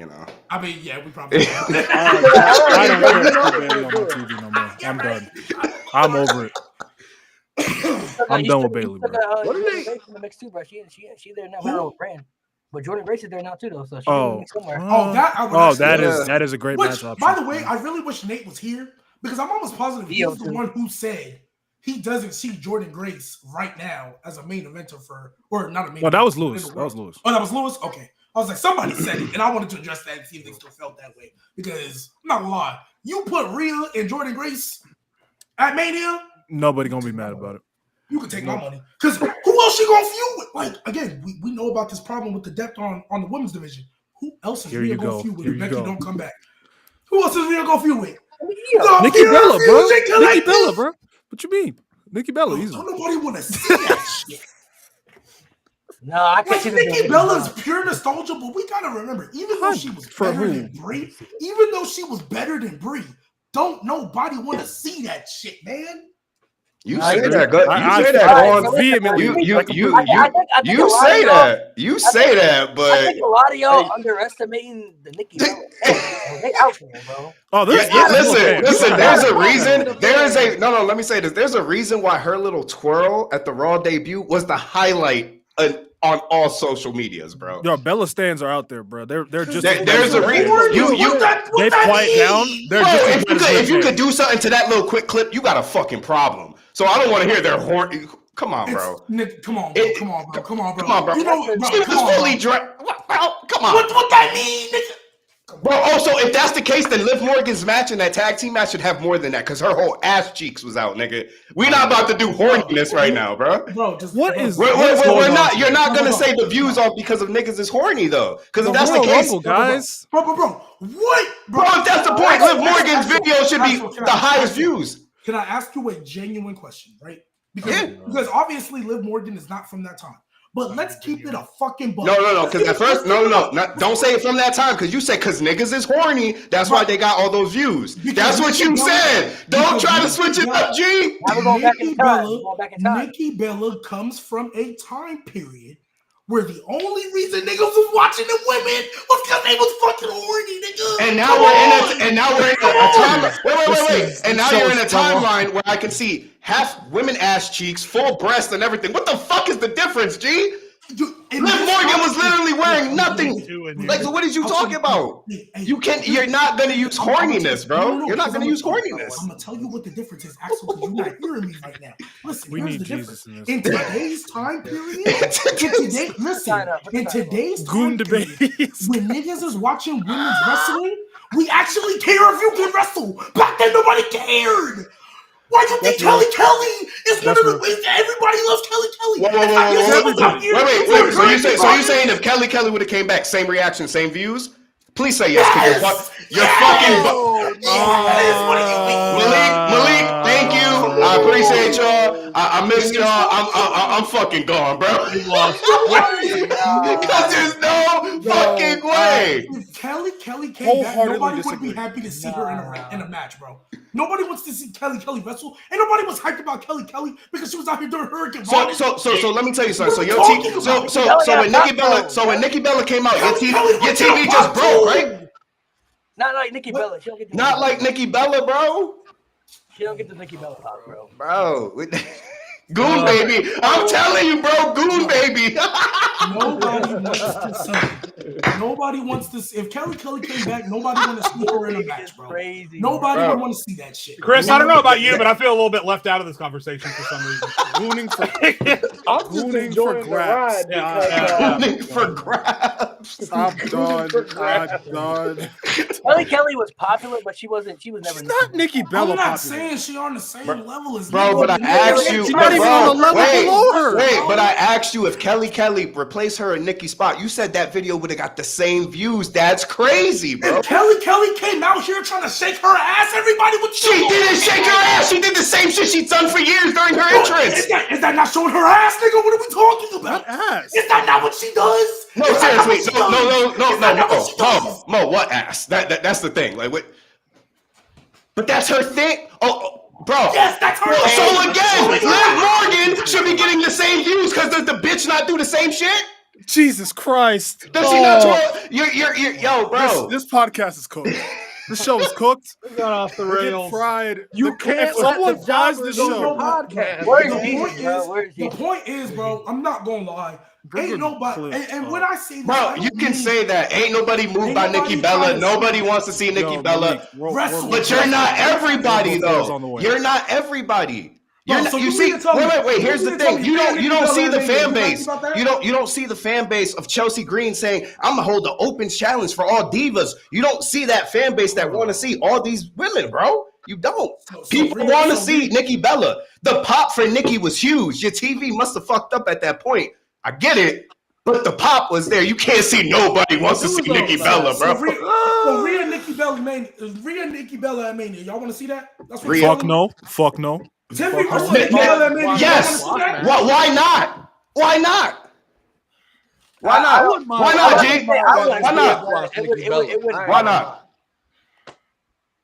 Because mommy always on top. Come on, Axe. You can't. Are they not the same? I'm the bad bitch. Give me my respect type of character. Y'all be blind sometimes or something. Are they not the same mean girl mentality? But here we go. Wait. There you go. I knew it. The wrestle. I knew it. Everything else is the same shit though.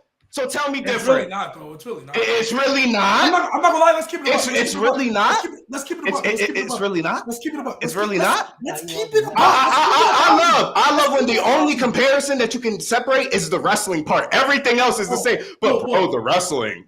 Well, let's keep it above. And I'm about to violate crazy. But let's keep it 1,000. Let's keep it 1,000. Nikki Bella, let's keep it above. That twin magic shit. If she didn't have a twin, I don't know if she would have made it that long. I'm gonna keep it above with you. If she didn't have a twin, she came out without her twin. And look at the pop, though. Ain't nobody asking for Brie. Yeah, now because she's been established. Yeah, because she's been established. Because she's been established. At this point, yeah, she's nostalgic at this point. So yeah, y'all crazy. If it would have been just don't lump me in with G today. Everybody would have got a pop too. She would have got a pop too. But don't nobody, bro. You mean to tell me Brie would not with that theme music? The same. Thank you, Jay. Thank you, Jay.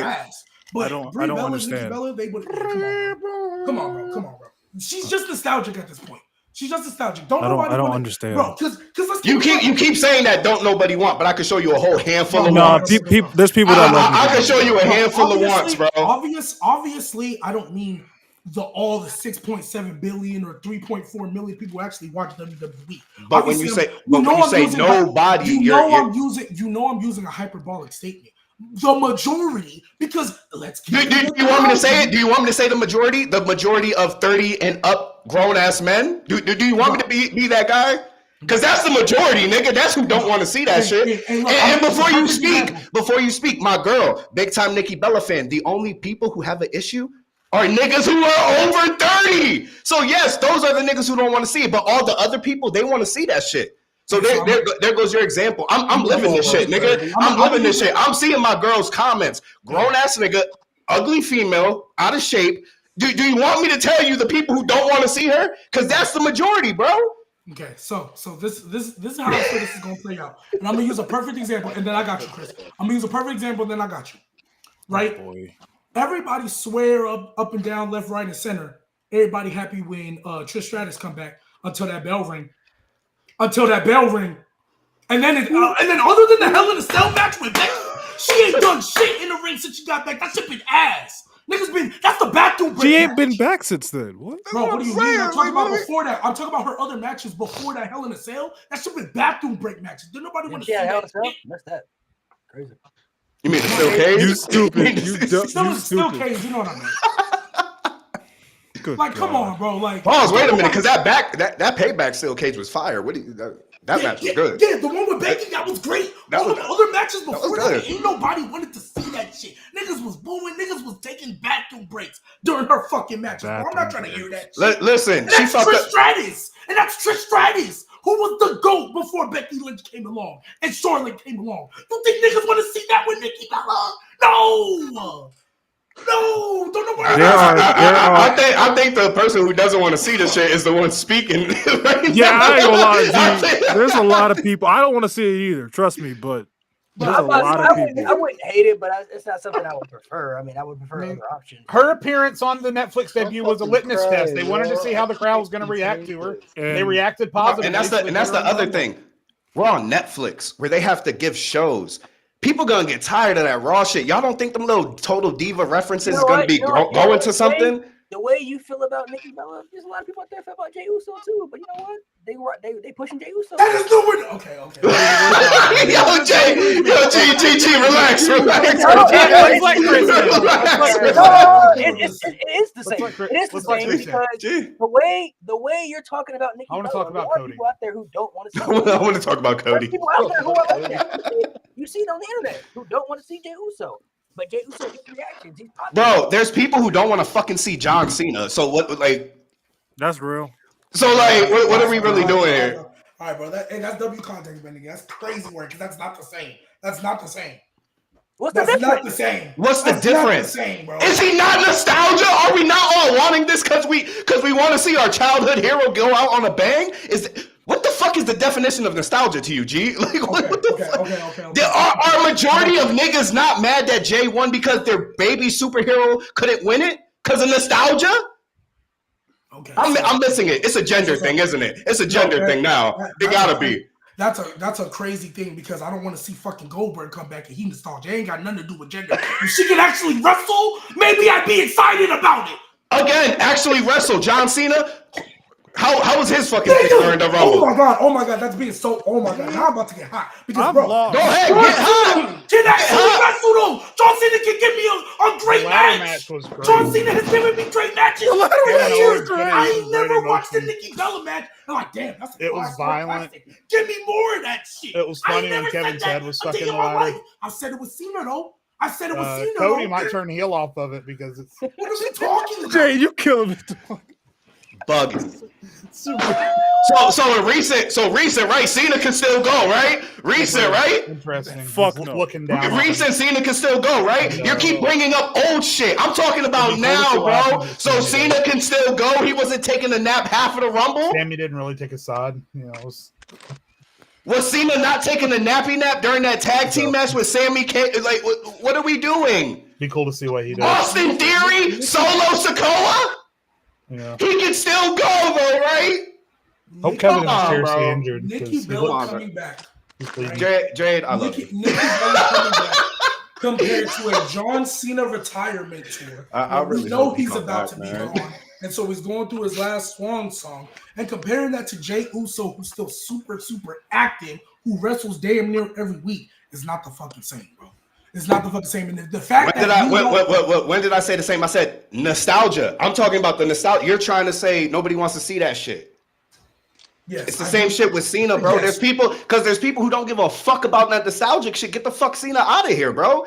I could show you that side. Again. Just because you. Yeah. That's the minority. Yo, Jade, I hate you. That is the minority.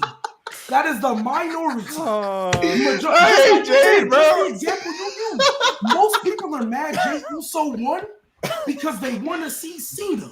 The minority of people don't want to see Cena back. That's a minority. Exactly. And the minority don't want to see Nikki. There's a bigger than the minority that wants to see her, bro. Again. You can disagree all you want. Numbers speak. No, he's right. Pop speak. Number 30.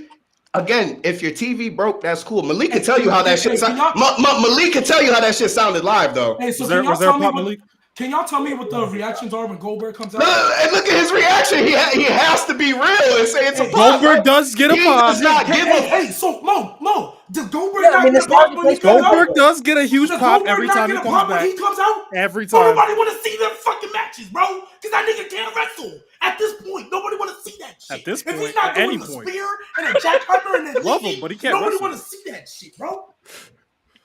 Comparing Nikki to Goldberg. You know what's crazy? And you know what's crazy? I could literally show you a side that does want to see that. That's the crazy shit. It's probably like half of Mo's mute list, but you know. James Weezer wants to bang G-Baby from this podcast. I don't think G's into that, Weezer. You might want to buy him dinner first. There was a time we thought we were going to get Goldberg versus Gunther at Mania. I don't know why y'all thought that at all. I don't know why y'all thought that at all. I don't know why. You think niggas wanted to see that shit? You know what's crazy? Goldberg got a pop though. Goldberg got a pop. He did. He got a pop though. Good conversation. People want to see him though. You feel me? But come on, man. Yeah, that pop is cool to that bell ring. Kevin said stuck in the That pop is great to that bell ring. Everything cool to that bell ring. I know. I'm gonna give a perfect example. I'm gonna give a perfect. I don't need example. to know what's Cody going wore a on. jacket instead of a robe, which is kind of weird. Just because you get a pop, don't mean It's necessarily a little bit different. we want to I like see it, that though. match. I'm gonna give a perfect example. It's a cool jacket. You know the person who's about to win the world heavyweight title this year? Wonder if The that person means who's about to anything. win the world heavyweight title this He always year wears a had robe. possibly one of the worst matches in Mania history last year. Hey, but he got a great pop when he came out, though. That match was ass. One of the worst ones. And look at that. And look at that. And look at that. That match was ass. And what did he just do? Don't nobody care. And what just happened? That match was ass, but what just happened? What is happening? What you mean? You listen, mind you, this all started because I tried to bring up facts of numbers and G said niggas was just horny. That's all I gotta say.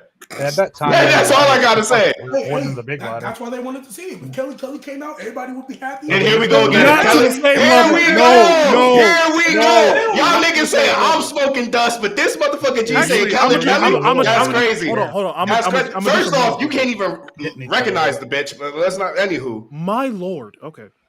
yeah. It looked like Cody struggled to get the belt down. He pulled one down and had to go and get the other one. Nah, it looked like he wanted to It looked like he wanted to hug Kevin. Yeah, he wore a jacket instead of a robe. It was I'll let y'all. Nah. It was a red jacket though. I'll let y'all go at it for a little bit and everything, but a lot of y'all, backtracking on certain things. Like nostalgia does play a factor in a lot of things. I will agree with Axel on that. Like there are people who aren't just gonna care because it's nostalgia. Like that's who they grew up on. A lot of people grew up on Nikki Bella. So for the people who wanted to be divas or be dislike her, there are a lot of people out there like that who are in wrestling now or who are watching. Same with John. Actually, the wrestlers also don't give a fuck what none of y'all say in the comments because there's people who want matches with Nikki Bella as well. So what you care about don't really give. That's right. Bro, Trent, the Chelsea Greens, the Baileys, the people who were there that were young that couldn't get to Nikki Bella before she retired. We can't have an opinion on anything because it doesn't matter. The wrestlers don't give a fuck about what we gotta say. There was no point to this podcast. I'm just saying because again, G, your logic is saying nobody wants to see that. There's still people that want to see that. Okay, that's true too. Alexa Bliss's doll looks. By that logic, then there's no point to us having a podcast to give opinions on anything because the wrestlers don't give a fuck what we gotta say, right? That's a horrible point to bring up. Like, of course, no, it's not. That doesn't mean. I'm just saying, that you guys may not like it, but the wrestlers want certain things. The fuck, if they go by us, oh my god, God knows who could have won the Rumble. Brock Lesnar could have won that shit. Are we being real? Come on, bro. Look, Trent. But again, they were just horny. But to your point, Trent. I mean, there are some people that can come out at 30, and I mean, Liv Morgan came out at 30 last year, and her pop really wasn't that big. You know what I mean? So I mean, y'all remember when Dolph Ziggler came out at 30? Shit killed. Oh, with the record scratch, yeah. That was like what 20. That's your man's, bro. 2021. Bro, Roman Reigns. Everyone, Roman Reigns. It was earlier than that. I think it was 2017 that he retired after he won the U.S. title. Yeah, that was 2018. Well, he retired in 2017. Bro, I give you a perfect example, bro. Roman Reigns in 2017, bro. When he hit number 30, bro, people was sick, bro. It was disgusting when that happened, bro. They were mad. I remember that night people were saying that was the worst Royal Rumble of all time. Tiffany, can you turn on a dream to a star and make a feud? I mean, they could have a nice little feud. I mean, for the championship. I think Tiffany should win the first match. Charlotte could win the championship eventually, and they can make that a feud, whether it's long term or short term or however long they want to make it. I mean, there's layers they could have to that. It doesn't have to be a one time thing. You know what I mean? Like it doesn't have to be a one match thing. So, how do you feel about Ivy now being Lyra's first opponent? When she eliminated Lyra, I'm not gonna lie, it was a little shocking. Being there live, I was not expecting that, but I don't hate that. Ivanhoe had a good performance too, though. Like surprisingly, Ivanhoe had a decent show. It was good. I mean, I don't hate that being like her little first feud because she has to defend the championship against some people, and if they kind of want to, if they want to build Ivy up just a little bit, to feel like a little bit of a May Carter, I would be okay with that. It's better than the Pure Fusion Collective. Oh, brother. Oh, we got the PFC slander out. I love how people are calling this the worst Rumble ever, and the favorites didn't win. I mean, the worst Rumble ever is a stretch. I don't think anybody's saying crazy that. Stretch. That's not even the worst Rumble of the last 3 years. I was about to say Brock Lesnar and Ronda Rousey won both Rumbles. It's nowhere near the worst. There was two bottom 3 Rumbles in one night. Brock Lesnar won a Rumble from number 30 and a Rumble in which there was 14 competitors in that Rumble that were in a tag team at the time. 2022 maybe And the worst Shane Rumble ever. McMahon. He was there Don't too. even get me started. Oh The my best god. in the world. Which you know what the crazy thing about 2022 is? It started with Shinsuke and AJ. They had the audacity, the unmitigated gall to start that match with AJ versus Shinsuke and then close it the way that they did. They had AJ get thrown out by Madcap Moss. AJ got thrown out by Madcap Moss. Same with the women too. Hey, Madcap was over at that time, right? A little bit. Wasn't that? No, I'm not saying like that, but wasn't that after he did the Baron Corbin shit? No, It he was was during still that he time. was It was still still with during I Happy think it was Corbin. going on. It was still going on during that time. He was still with Because Happy Corbin. it didn't fully matriculate until like It's the worst for a reason because I can't even. Yeah. So it really wasn't after. Okay, never mind. No, it was during that. He was still. Never the Still with, fuck. Baron Corbin was still Happy Corbin at the time. So Yeah, never mind now. yeah, I tried. It was pretty bad. They did the same thing with the women too. They started off with Melina and Sasha for the women's, and then they ended. What? It ended with Charlotte and Ronda Rousey in the final two. What was the final terrible. two? When Charlotte was And women's Charlotte was the champion. women's world champion too. She was the SmackDown Women's Champion at the time. Yeah. That's that Rumble. There we go. Yeah, that shit made no sense. Sick work. Sick work. Sick She work. was the women's champion, bro. So the final two. I was forgot her- about that. That's terrible. Yeah, she was the SmackDown Women's Champion, and the final two was her and Ronda. So it was kind of like, all right, pick which one you don't like more. Is it Ronda or is it Charlotte? What you That don't was, like? that was terrible. Yeah. I guess we're picking Charlotte. I guess that's how. That's The how it only felt. thing that I'm thankful for that night is that's the night also that Seth did the Shield music and came out and messed with Roman's head. That was so funny. Yeah, that was pretty cool to be there for The that. chat right here, making Jey Uso lose to Gunther last weekend was kind of booking G's booking because it made it seem like Jey was out of title picture for the I agree. Yeah. Because I Yeah. fully put Jay out of my mind at that point. Yeah. I mean, he was never in it until he won, if I'm being honest. Yeah. He was never in it until he won. Yeah, to be fair. But them having that match, I think, put a bigger swerve on it because, like, when you saw him come so close and then he lost again, it kind of just like. That's gotta be it, right? Like, oh well, yeah. I mean, That's got to be it. because they made it weird too because Jay declared for the Rumble before he even got that match. So it seemed like Yeah, I was they were like, why are we backtracking, doing why that? did he Yeah, declare that for the is Rumble, weird. But then get a shot for the world title. Same with Nia. I was like, why? That's why they did it at Saturday Night's Main Event instead. But now That show is not now canon. it comes together. Now. Oh, okay. What House are you, show. What are you talking about? House Saturday show. night's main event is a fucking. How is glorified it not house. canon? You do realize that this ladder match we just had all started because of Saturday Night Main Event. The same ladder match, Oh, where shit. the same segment where they took the titles off anyway and walked around with them. That shit don't mean nothing, No, he's bro. talking about the one before. Which one before? I'm talking about this whole Cody ladder Rhodes match came happened out. because of the They first had Saturday Night Main they had Event. their singles. Oh, the match first one. at Oh, Yes, Saturday the Night first Main Event. Saturday Night Main Event. Kevin Okay. attacked him after, and that's how we got here. So yes, it is canon. What do you mean? I think people want more like title changes on the show. I think that's what they're. Yeah, it just don't mean nothing at the end But of the that's day. not But how. here's That's my not how thing this too. works. When it comes to the Saturday Night's Main Event, everybody wants a title change or a heel turn or something to happen. That doesn't happen on every PLE. That's right. So They why do we don't. expect it on a show that's just on NBC?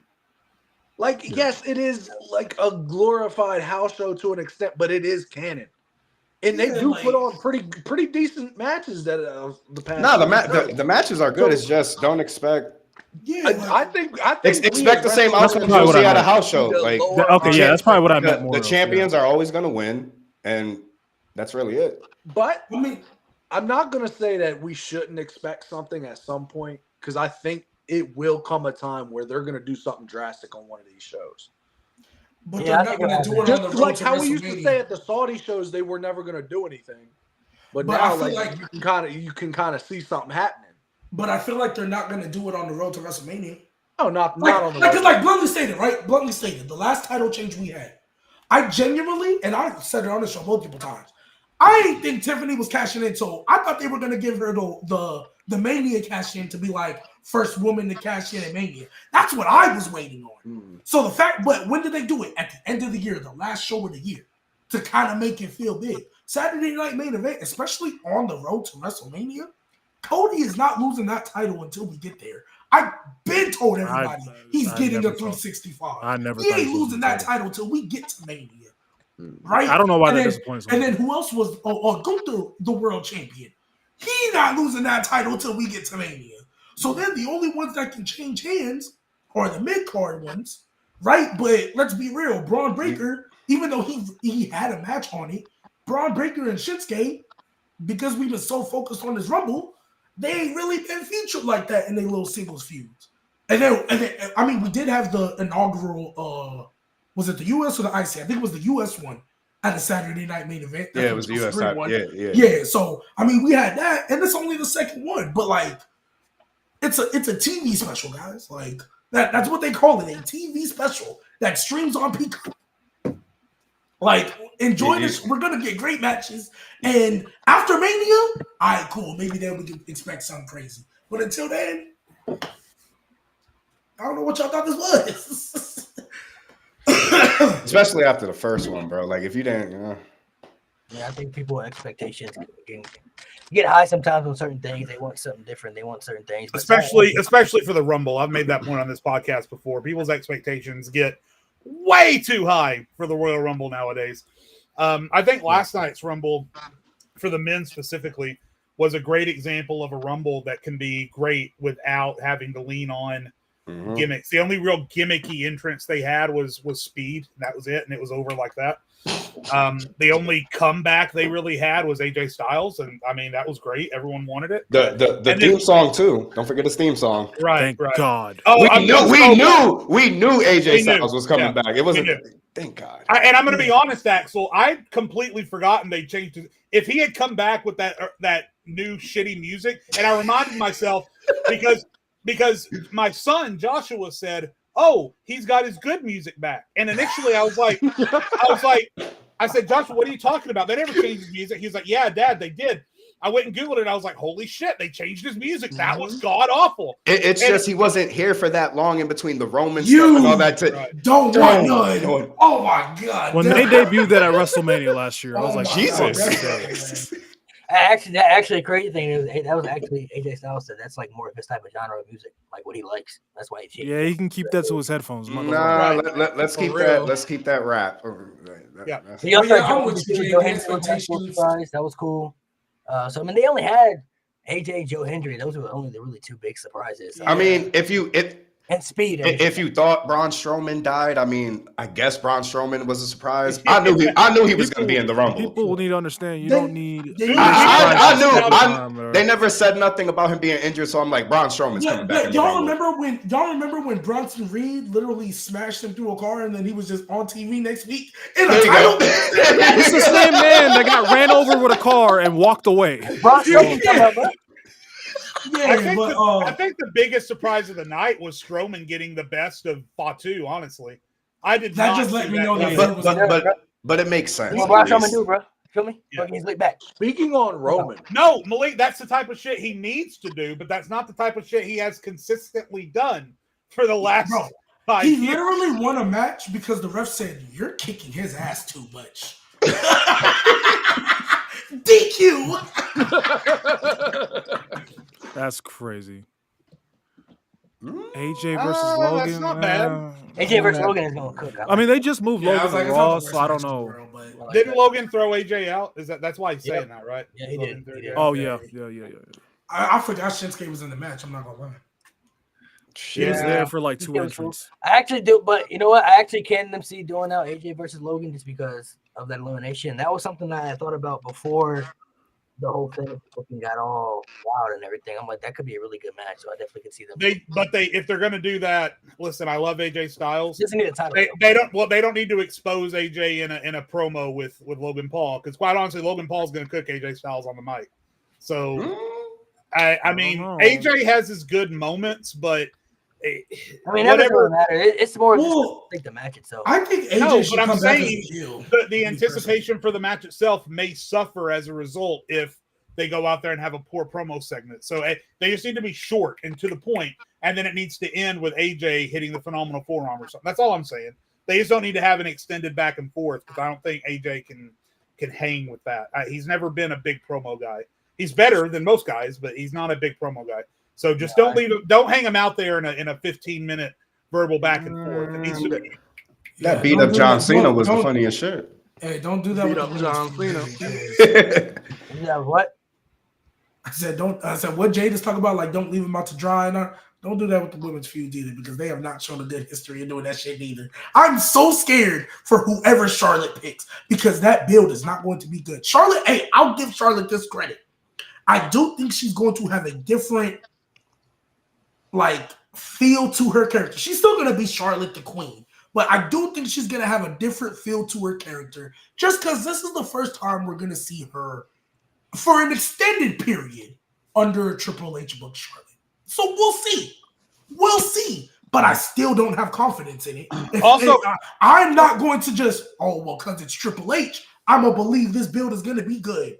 Because keep in mind too that last build between Charlotte and Rhea, it peaked at the right time, because the week before WrestleMania they had that big street fight, and I was there live for that, and everyone went crazy for it, like the crowd loved. So it's okay if the build isn't the best build of all time for the most part, as long as they find a way to capitalize on it and close it succinctly, which I think they did, and I think that helped the match be as good as it was, because it added some freshness to it that it didn't have going in. Now, what was the other match? Bianca and Asuka. That one was just a stinker, because they didn't close on it. That one stunk from the start to the finish, and then you felt that going into the match. And then Io Bailey's feud. Yep. Which was surprising, because that story was like in their hand, prepared and ready to go, and they fumbled it. So you're right. It's that's the one thing, everyone's, which that's why I reacted like I did earlier when someone said, it's a different booker, but you can't look me in the eyes and tell me that Triple H's best thing about his booking is the women's division. And if you say that, you're a straight up liar. So I'm just saying, look out for booking mistakes, because Triple H takes the history of it. Because what I love that they do, and you know what? Some people are just going to be camera shy. Some people got stage fright. Some people are just better served doing backstage interviews with Jackie Redmond and Byron Saxton and Michael Cole. No, it's not even a slight. It's not even a slight, because me personally, the only time Shinsuke gets interesting is when he's doing his anime style promo. The second he got to do it in person. Not only that, Theory fan here couldn't do shit with the Cena shit. That's why they had to have him cut a promo in an empty arena. You're right. Like, some people do better when their promos are edited, because not even trying to be funny. Back in the day with Finn and Seth, when they didn't let this nigga speak, he had to do a backstage promo type vignette shit. And that's kind of a shame, because Finn Balor is a better promo than that. He was just flustered that day, like it happens. But nevertheless, some people are just better. And sometimes that's not a bad thing. I would much rather if Charlotte and Tiffany are like, maybe they get in a fight one day and Charlotte has a backstage interview one week, talk about how she had to come back from her knee surgery and remind people she's still the queen. And Tiffany now, with this newfound confidence, letting people know, Charlotte's great, awesome, but it's not her time, it's Tiffy time, and I'm going to take my Tiffy time, do her little thing. I would much rather prefer that, because the second they get in front of people, even Tiffany, who's one of the rising stars, sometimes her promos in person are kind of cringy. I'm like, ugh. Even somebody like The Rock, who people collectively agree is one of the best promos of all time. If you think about your favorite Rock promos, or what you think are the best Rock promos, think about how many of those took place with an interviewer standing there with a mic in his face, or him in the ring by himself. The Rock's best promos were not face-to-face talking to somebody. And that's kind of how AJ Styles is, which is the point of why I said that earlier. But even somebody like The Rock, who's one of the best promos of all time, he did his best work when he was by himself, or when he was backstage with an interviewer. So it's just, some guys are able to take advantage of that crowd's energy, and some guys kind of fold underneath the weight of it. So it varies from guy to guy. That's a good point. That's a good point. Damn. So just destroy Tiffany? Holy shit. No, destroy Tiffany is crazy. Someone said Shinsuke is a Zoom promo merchant. Wow. It's not that far off base. It's not that far off base. It's not crazy. I'm not gonna lie, he did kind of cool with that. I'm not gonna lie. Yep. Roman and Seth are all special performers. They are. No doubt. Shinsuke, but I mean, his backstage promos are really good though. The way they're choreographed and the way they're presented on television, though, like with the graphics and the way they put it together, I'll say. Jay, can I ask you a question? Just cause, and this is not like to get you. This is like a genuine question. I'm out of energy, so because we were no, it's not bad because we were on the same wavelength where we felt Kevin Owens should beat Cody Rhodes for that title at Mania. Yeah. Now that Kevin Owens got his head stuck in the ladder and is cooked, it's done. Yeah. What is Kevin's direction at this point? Because it looks like Cody's Cena. So I don't think it's Randy Orton. It's looking to me like either Randy Orton or Sammy KO2 because Sammy didn't go stop Cody from getting the title. Sammy KO2. Well, yeah, they fought at Mania before. At WrestleMania. No. Oh, you just mean Mania. You just mean Mania. Yeah, because I think Kevin Owens is going to be pissed off that Sammy had all that time to go stop Cody from grabbing that belt and he didn't do it. So, I think it's probably going to be. That's when I'm going to have to not be on his side because, homie's trying to make sure you straight, bro. Well, I do want to ask because y'all kind of brought up how Cody was kind of lingering on that ladder. Mm-hmm. Do you think it wasn't audible because Nick Aldis did throw up the X? I always look for it, and he actually threw it up. It's crazy to me that we didn't get Randy at all. Yeah, and I feel like caught me by surprise. I really don't think Kevin, the spot was supposed to happen, but the whole neck falling backwards, I don't think that was part of the plan, bro. Because what I thought like just watching it and kind of seeing how it unfold, I feel like Cody took that long because I think Sammy actually was going to interfere. Ooh. But because the way the spot went up, because first Cody got checked on when he hit the ladder, which didn't look bad at first until you slow it down. So I was like, okay, fine. Then they still kept going. Once he got the Alabama slam through the ladder, I felt like Cody was going slow because maybe he didn't get the sign of like, hey, like cancel that. Because Nick Aldis did throw up the X. That's what I was looking for. Because Sammy went over, and I thought that was going to be Sammy like trying to stop him. So maybe they called a quick audible last minute because like a ref came in the ring last second to hold the ladder, and they usually don't do that unless you're actually like. Usually, if somebody's going to interrupt it, refs don't get in there. So I'm thinking, because I slowed it down and I watched it twice. Yes, he landed fine, but his head landed like straight in between. Oh, no. That spot was disgusting, bro. Yeah, and Nick Aldis was like pretty quick to throw up the X. The only thing with the Snuggles think they should have let him die. Just pointing that out. Thanks, Snuggles. Appreciate it. Go ahead. I done lost my train of thought. Sorry. I just wanted to make sure we heard what Snuggles had to say, that if Kevin was dying, they should have just let his ass die. Because it's a ladder match. Yeah. Thank you, Snuggles. Oh, Lord. No, he's not wrong. G, what was he talking about? I just wanted to know if maybe you think they called an audible. Because it looked like it was the ending sequence. I think so. But because I really thought Sammy was going to hit it. Either something with Randy or the Sammy stuff, something was supposed to happen. We've seen before in the past where they do stuff like this and they throw up the X and it's part of the story. That's my only thing is I don't even look out for that anymore because and like my thing when I watched them linger on Kevin Owens after the match with all the blood coming down, if he was really hurt, I feel like they wouldn't have lingered that camera on. And Triple H could have easily. Triple H is a master of capturing that emotion of people who are trying to figure out whether is this real or is it a work. And I think that's just to clarify that. I hope I'm right about that. You may be right because I don't know if y'all caught it during the Women's Royal Rumble. Lyra did have her own little malfunction. Whole top almost came off, and if it wasn't for Liv like drop kicking her to the corner, And usually when you do shit like that, you're going to zoom in the camera to be like, oh, shit, because the kick was crazy. But they left her to do her shit because they don't want to show that. So, I mean, yeah, they did. And then they did announce it, too. They were like, oh. That too. Yeah, so I think, Chris, you may have a point because usually they wouldn't show that much. When it comes to the X, I gave up on that shit during the Theory, Rollins, and Bobby feud when Seth was hurt. And the ref threw up the X. Then Seth came back with a crutch. Next thing you know, beating the shit out of Austin Theory. Yeah. So I threw up the X for that. I didn't. Yeah, it was at it was actually at a house show.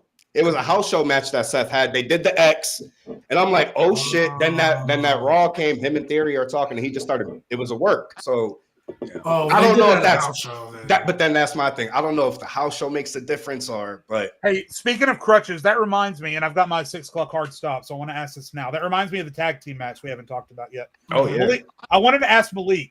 Malik, you were there live.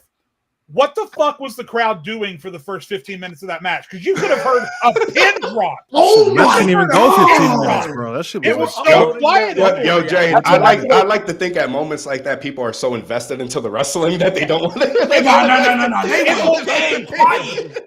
If Triple H had honestly backstage, we would have heard it.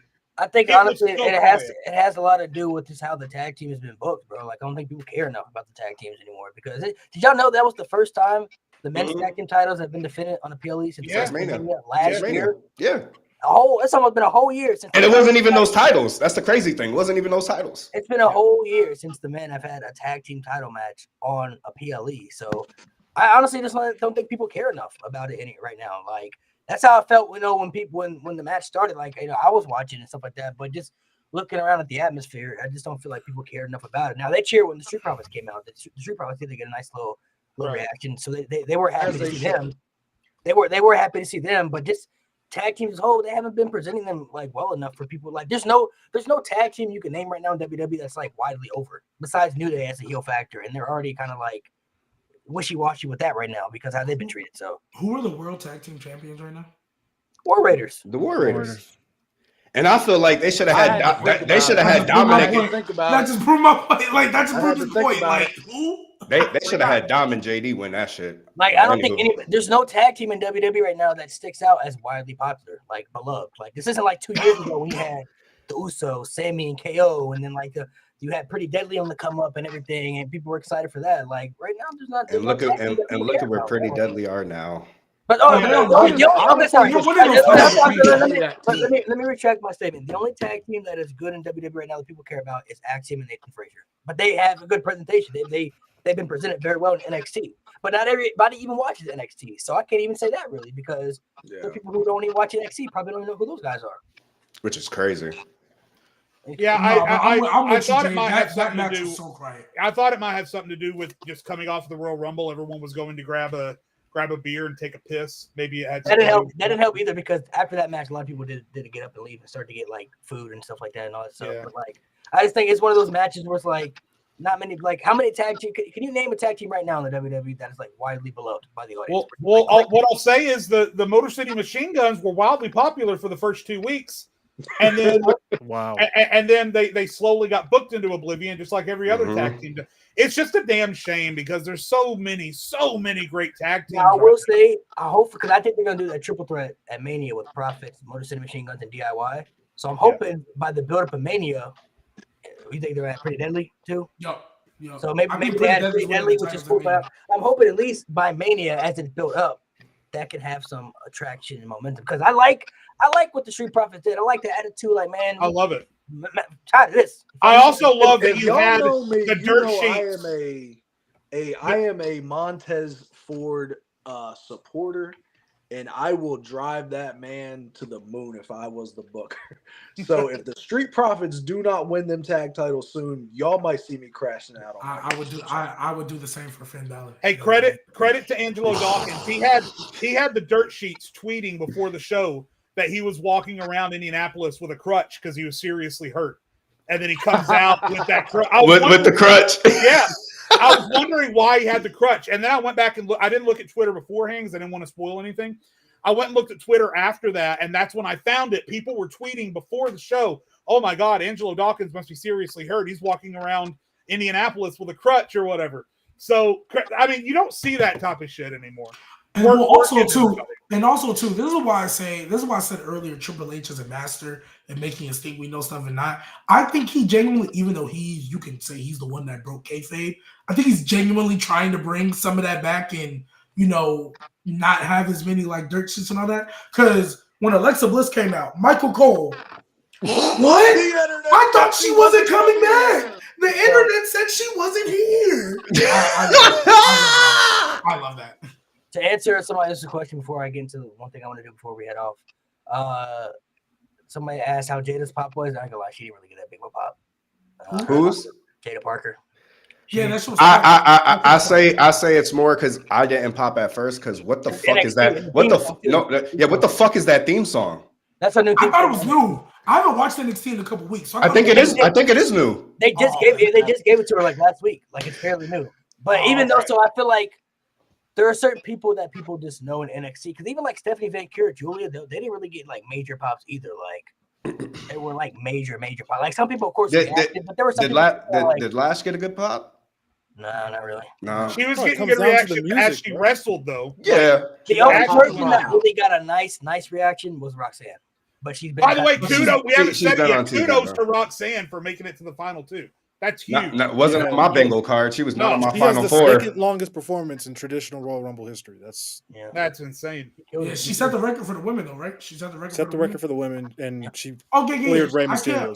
I can't wait for her to come up and win that IC title. That's exactly where they're gonna put her. No, seriously. If it would have been the OTM theme, I would have known that it was Jada Parker. But you know. Okay, so again, I haven't watched it in a couple weeks, but when I had watched consistently. She had not been around OTM for a minute. Does she still associate with them niggas? No, I think when she got the new theme song, I think that's the cutoff. She's still with them.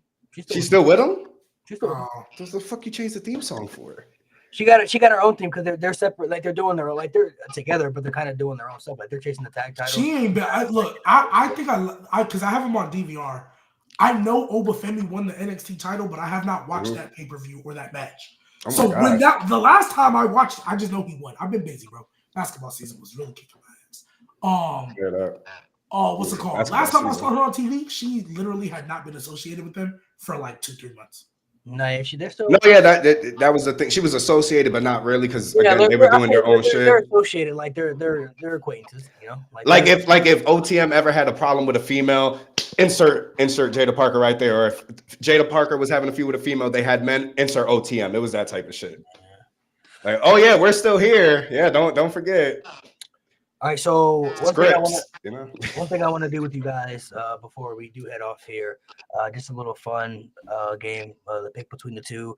We did one last week, but there's people like audio that was kind of acting up and stuff, so we really couldn't get the clips and stuff like that and get it down because there's technical difficulties that I didn't know about at the particular time. But basically, I'm going to name two wrestlers, and we'll go one at a time. So Mo will go first, then Chris. Then Jay, then Axe. So you guys answer just yes or no. You don't have to explain why if you don't want to. You can go into a little bit of details if you want to, but you don't really have to. But basically, I'm just going to name two wrestlers, and you're going to tell me what superstar you think is the better overall superstar, right? So based off your preference, whoever you think is better between the two, it's your personal opinion. So we'll go in order, one at a time. Mo goes first. First one, we're starting off with Randy Orton or AJ Styles.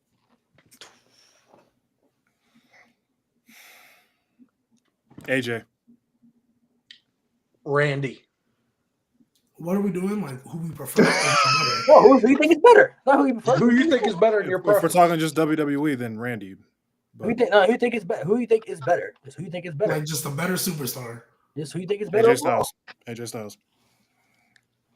It's Randy Orton. This is not a clear. If we're pretending like this is a clear. It's Randy Orton. It's Randy Orton. Not a clear. If we're talking WWE, it's a clear, but if we're talking all of wrestling, no. Go ahead, Axel. Randy. Okay. Rhea Ripley or Io Sky? Rhea Ripley. Now you know how Mo I can't stand Mo. Yo. You're not I just wanted to piss you off. Let me put my glasses on. Chris, give your answer. I just want to piss you off. It's mommy because he's always on top. I just want to let y'all know, Mo literally just picked Rhea over Io. I just said I was joking. Same logic he did with AJ and Randy. Io. No, I didn't. I didn't even explain my AJ one. You said if it's not just WWE, it's AJ. Bro, Io Sky shit about Io outside WWE shit. My nigga, Io Sky in Stardom is a fucking demon, bro. What are we talking about? I don't know shit about that. I'm not gonna sit here and pretend like that. That's why then. Okay, I guess. That was also trolling. It's Rhea. Rhea. By the way he was talking, I thought he was gonna pick Io. I was like, all right. I thought he was gonna come with something different. That's got to be a clip. No, it's Rhea, but it's Rhea. It's Io Sky. Sky. But no, I was just saying because of Mo's logic. I didn't even explain. Oh my god! Oh, did you not say if we're not just talking WWE? That's what there's a lot of greatness in AJ Styles' career outside of WWE. Because there was a lot of fucking greatness in AJ Styles' career. Yes, Io Sky, but you said you didn't know about it. But Io Sky at Stardom is that fucking motherfucker. You feel me? That's why I said. But you said you didn't know about it, so it's fine. You got it. Now, next one: Rey Mysterio or Cody Rhodes? What the fuck? Holy shit! Last time I checked, Cody Rhodes ain't a deadbeat dad. But continue. My God, crazy work. Imagine they put that into the storyline now, though. Let me stop this one. Listen, that title reign, you got to sacrifice some shit. Nah, that would be crazy. And Black History Month too. Crazy work. Nah, that's crazy. I don't even want to answer the question now.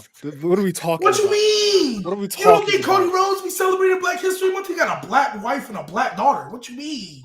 Facts. He was there at Martin Luther King, bro. He was there. Seen it in person. Oh my God. Answer the question, bro. We know the answer. Rey Mysterio or Cody Rhodes? Cody Rhodes. Rey Mysterious. Man, if you don't give me Stardust, stop playing. Stardust is wild. See everybody here. The guy who said I hate Cody's here. Cody. Crazy word. No, it's not. Oh, Chris, you ain't. No. Wait, Chris hates Cody? He said Rey. He said Rey. I said Rey. I don't hate Cody. I'm just saying if it's. It is. No, I was talking about I was talking about the comment. Oh, not a clear. That's crazy. This one. Jeff Hardy or Seth Rollins? Why you setting my boy up? That's Rollins. Why you setting my boy up? Hardy Lee. What happened? Seth Rollins. Yeah, it's Seth Rollins by far.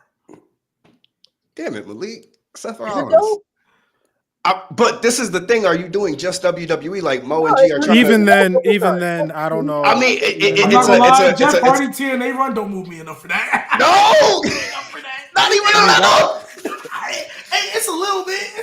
I'll take it. It's like you adding TNA run. Huh? Seth Rollins. Fine, but yeah, it's Seth. Both ain't the same. Undertaker or Stone Cold? Oh, that's a good one. Taker by the tiniest little hair. Ooh. I'm going so cold. I'm going Taker longevity. Yeah, that's the only. That might be the only reason, bro. That's really saving him because that's it. Crazy. Roman Reigns or Triple H? Triple H. Go ahead. I know we know. Give me that tribal chief, man. Give me that tribal chief, nigga. I mean, come on. How long? 5 years and some change. 1,000 million title Roman Reigns, man. Yeah. Y'all jumping the gun, but his phone died. Damn. Oh, that's why. Okay. Bianca or Charlotte? I want to see Mo line right now. Bianca Belair. Bianca Belair, thank you. Thank you, Mo. You're yeasting the bread. It's Bianca Belair. If we're gonna really have this conversation. The Axel Freeze. I mean, Charlotte don't have a title reign like Bianca did. Yo, Axel froze. That's crazy. That's a crazy freeze frame too. No, it is. I mean, if you go on title reign, you're not technically wrong about that. Only thing holding Bianca back is longevity, and I'm not gonna lie. If we're gonna have a real conversation about it, bro. A lot of them titles Charlotte won, bro, were hot potato. They were. There was no importance to a lot of. I'll give her the first. I'll give her the first one when she transitioned from the Divas to the Raw Women's. Yep. Right. I'll give her that one, and then she had a second one that I'll kind of acknowledge as well. But like when she was flipping back and forth with Sasha and the hot potato, she beat Asuka just for the sake of having the winner take all at Mania. That was so unnecessary. right? Made Asuka do nothing that maybe when she could have had a feud with like Sasha Banks or something. Like, and honestly, I'm not gonna lie, people ain't gonna like this. I think Bianca's better in ring too. And that's Charlotte's fame. That's Charlotte's claim to fame. If we keep it a buck, because look, I think you can be more talented but not better. I think Charlotte is a more talented natural wrestler, but I think Bianca is better in ring when you take into account everything on count, because I think she's more physically gifted. So that automatically allows her to be able to be more athletic in the ring. I think in ring psychology, they're both on the same tier, right? And then we take into account, like when we're ranking, I think Bianca's by far been a better character, or at least more consistent. Oh yeah. The more consistent and promos. I mean, do we really need to talk about that? Taking Bianca over not Charlotte. Even a little bit. Yeah, like the thing that's holding Charlotte up there is the how many titles she's won and her in-ring ability. I hate. And I think bare minimum, but I think bare minimum their in-ring ability is on the same tier, and I don't give a fuck about the 14 titles. I don't care at all. I don't care about the 14. I don't care about Cena's 16. I don't care about none of that shit. It's about I quality. genuinely only care about like 2 of them, maybe 3, because I can't remember all of them. Oh, and I'll give credit for her NXT run. I'll give her. I wasn't watching, so I can't really even say anything. It was nothing crazy. I don't think she had the best one, but it was alright. That's fair. What about Bayley or AJ Lee? Bayley. It's Bayley, but AJ Lee, man, that theme song. Man, you using a theme song? No, I'm not gonna lie. I was violating Nikki Bella mainly because I'm really, really pissed. 2 years in a row, AJ Lee didn't come out in this Rumble. I don't expect. I understood it last year. But CM Punk been back in this company the whole year. Like, come on, AJ. I just don't think she wants to, bro. Well, like, all it's gotta do is be a cameo. She ain't gotta do shit. Just skip down to the fucking ring and we're good. Like, just skip down. That would have been a bigger pop than what Alexa got, bro. That would be the biggest pop. Only other pop that I think might have competed is if Becky came back. That's it. Even then, I don't know. Bro. I think AJ because niggas expected Becky. If AJ Lee ever came back, that's going to be the biggest pop. Like in women's history, probably. Yeah. Like nobody's beating that, bro. For sure. Kurt Angle or Chris Jericho? Kurt Angle. That's actually a good one because I'm trying not to allow the AEW taint on Chris Jericho ruin my opinion. Because Chris Jericho was like that. Yeah. I'm gonna go Chris. But Kurt Angle's like they're neck and neck. I agree with that. CM Punk or Daniel Bryan? Oh my god. Bryan Danielson, easily. Oh my god. Bryan Danielson. Shit. That's actually a good one. Because if it was just WWE, I'm going Punk. But if we're doing everything, Daniel Bryan. I mean, yeah, he do got that AEW stint on him. The AEW stint, the Ring of Honor title run. AEW stint is on him. Yeah. And, I mean, Bryan, he was injured for 2 years. I'll go Daniel Bryan. But, yeah, that AEW stint just really hurt CM Punk. Oh, yeah, too. Yeah. All right, guys. Well, Royal Rumble was good. What do you guys rate it? The show overall is at 7.5. I gave it an 8.5 because the only thing that really hurt the show, in my opinion, was how quiet the crowd was for that tag team match. But that was a great. That was bad, yeah. That was a crowd can really affect a match, so it's hurting it. But that was a great match. That was to me that was a great 2 out of 3 falls match. But like Motor City Machine Guns got their first fall, and nobody like okay, fine, you went to go get some food and went to the bathroom at the start when DIY won. When Motor City Machine Guns won, nobody reacted. Yeah, it was the last 5 minutes though. Those last 5 minutes were crazy good. Yeah, I think the whole match was good. It's just and that men's rumble I think is the best one we've got since 2020. That was really well put together.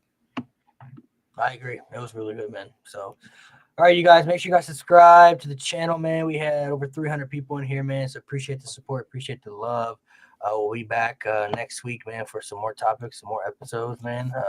Hopefully you guys enjoyed the Royal Rumble. Now wait and see what happens to the road to WrestleMania, man. We on the way. We on the way. This Raw after Mania is gonna be. I mean, not Raw after Mania. This Raw after the Rumble is gonna be really telling because. Who do you guys think they're gonna put in that chamber? The men's one. Honestly, it's gonna be the Super Six. Yeah, the ones we thought could have won. Yeah, it's gonna be exactly. It's gonna be Cena. It's gonna be Roman. It's gonna be Seth. It's gonna be Punk. It's gonna be Logan Paul. Yeah, Logan. Yeah. And then your sixth one can be Drew. Your sixth one can be Priest. Yeah, I was gonna say it probably will be Priest. What is the sixth one? Jacob Fatu. Ooh. Fine by me. The only problem is I would love that. Who pins him? Because he's not winning. Maybe he gets taken out by something. I don't know. Or they hit him with all the finishers and then he gets pinned. I mean, if they hit him with all the finishers, then that's different. Then he'll be fine. But nah, I'm not gonna lie. Jacob Fatu in that shit. If he wins, Jesus Christ, he's got to be the last one to come out. Nah, he's got to be the last one. Happening. I think if he wins, he's got to be the last one to come out. But nobody's eliminated yet, so all five are still in the ring. I think if he comes out and wrecks. Somebody said Sammy as the last member. He kind of has a part. Oh yeah, it's probably. Hell no, probably that shit. Get that nigga out the title scene. I don't want to see that shit. At all. That's just me. I don't want to see that shit. You a hater. No, he needs to turn heel. Karrion Kross needs to go ahead. Karrion Kross needs to go ahead and continue his streak, bro. Karrion Kross got to the New Day. Let me look at Let me look at this camera when I say this, bro. Oh, Karrion Kross was able to get to the New Day, bro. I mean, y'all better stop playing with this man, bro. Sami Zayn is gonna go ahead and because he's not gonna be a world champion, he can't even beat Drew McIntyre. And Drew McIntyre can't hold on to a title to save his life. Yeah. I don't believe Sami Zayn is... Bro, Sami Zayn as an IC champion looked weak. Why would I believe he's world champion material? I think it's probably going to be Cena, Roman, Punk, Seth, Logan, and Drew. That's probably... That's definitely probably the six. Because they're all going to be going after the Universal. Again, brand square, LOL. But somebody got to fight Cody. And even wait, what if? Because the elimination chamber put Randy in there. I was just about to say they could put Randy. And I'm really surprised he didn't come back. I didn't think he was going to come back yet because they had. I think the reason what let me know he wasn't going to come back is they brought Sammy into the storyline. I was like, oh, okay, they're not going to bring Sammy in and bring Randy back too. Like Randy's going to come back on a SmackDown or the Elimination Chamber. When you put Kevin in there, and then Randy comes back and costs him with an RKO, like as the cage is opening, kind of like how they did with Logan. As the cage is open, somebody's trying to get out, and then boom, RKO out of nowhere. So I think you could do that. I think that's the Super Six. And then for the women, who the fuck can you find? Naomi, Bayley, Bianca, Nia. Oh yeah, because it's probably gonna be. There might not even be a number one contender. It might just be like somebody defending the title inside the. I can see Rhea defending the championship inside of the chamber or whoever. Oh God, I don't know if I like that more or less. They're gonna already have one number one contenders match. I don't think they're gonna have two. This is what I'm gonna say, and then we can actually get off. Triple H. There's been 2 years in a row you have listened to me with ideas for your WrestleMania plans. Now I'm gonna give you a plan for after WrestleMania. Oh man. I need you to go to your old little baby. Go visit your best friend. I mean, he could, but we'll. I think he's more focused on Kevin right now. So, Triple H, I need you to go visit your best friend down in Florida. I need you to walk through that PC. I need you to go grab Toxic Attraction. I need you to go grab Lola Vice. I need you to go grab Jada Parker. Maybe you can leave her down there, but really she's ready. I need you to go grab Sol Ruka. I need you to go grab Roxanne. I need you to go grab Cora Jade. I need you to go grab about 5 more. And I need you to go fill up this depth in this women's division because I'm tired of having to see the same feuds over these mid-card titles that I believe you got peer pressured into introducing. I'm tired of seeing the same views over these women titles because you have no depth. You have no depth. You already didn't have depth before you introduced those mid-card titles. Then you introduced 2 of them. Chelsea Green, great choice. Lyra, great choice. Who are they going to feud with? I'm going to say this one more time. Lyra is a babyface. Who's she going to feud with? The Pure Fusion Collective. Chelsea Green, she's doing great stuff. Michin. And then after that, B-Fab. If this doesn't turn into a Piper Niven turn where she wins the title, I don't know what we're doing. But you have nothing to do in between. So either you're going to rush that, or you're just going to have a bunch of filler crap until we get there. So go to NXT. I need like, remember when Sasha, Becky, and Charlotte both came up? I need like that again, but with like 7 of them. I need everybody up. NXT will be fine. You guys will rebuild. You guys got like Brinley Reese and Carmen Petrovich and all these other women that are kind of just floating. Bring Kalani Jordan up too. Why not? You're just about to dissect the entirety. Yes. I take everybody away from NXT. God damn. Yes, because you know what? NXT will be fine to recover. That women's division right now won't. That women's division needs help. It needs it bad. Like when Sasha and Charlotte and Becky, even though it was just them 3, it was like, oh my gosh, there's life in this division now. It's not just the Nikki Bella vortex and Alicia Fox, because that's what it was. That's literally what it was. The Nikki Bella, Alicia Fox vortex. And Brie.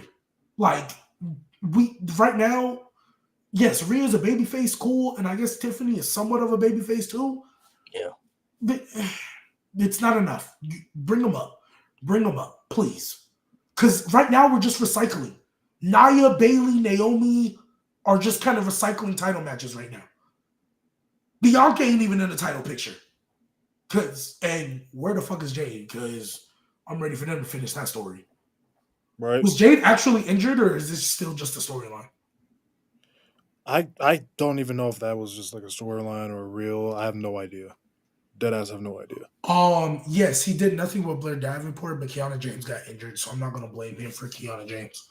Because Kiana James is Jade. For Blair Davenport, they started doing something and then immediately just took her off TV. Because we had to build up Naomi. Yeah, I mean, I think it's gonna be interesting for like just how they avenue and how they pivot to these directions as far as where they go, because there's a lot of different scenarios they could do with WrestleMania and so many different directions they could go in. It makes it very interesting. So the way WrestleMania is looking right now, we were not predicting, like I said months ago, or even last week. Like, it's a completely different ballgame now. Like, there were reports about Cena and Cody before. Even still, then we were still like, nah, they gotta do something different now. I was like, that's got to be the main event now. I don't see how it couldn't be anything else. And then you got Roman, Punk, and Seth. Just going to be so many different like variants of how they're going to do this. It's going to be very intriguing to see how they break this down and how they do this too. So I'm interested to see what. And if this is the first Mania that we don't get Roman in the main event for a while, because we all figured he was still going to be in the main event. But if he's not in the main event, like, this tells you that Cody's the guy. Like, he's I hear you, but he will be in the main event of WrestleMania with somebody other than the Bloodline. Like, that's the guy right there. Well, now the Triple Threat is the main event for all we know, but I was about to say, like, I don't see a world where that nigga's not main event. I think it's gonna be the Triple Threat or him and Seth, whatever. Either way, this is how I feel between both nights of WrestleMania. Cody Rhodes, John Cena, and CM Punk will be in it. I don't know how. I don't know in what fashion, but I don't believe either of them are going through WrestleMania without being in the main event. So take with that what you will, maybe. But those 3 will be in the main event. And because Roman, we know, is still wrestling, obviously he's not going to be there. So by virtue, Seth will be there too. If they don't main event, if they just open the show, that means that build would have had to be atrocious. And let's be real. Does a Seth Rollins, CM Punk, Roman Reigns build look atrocious to you? Hell on no. paper?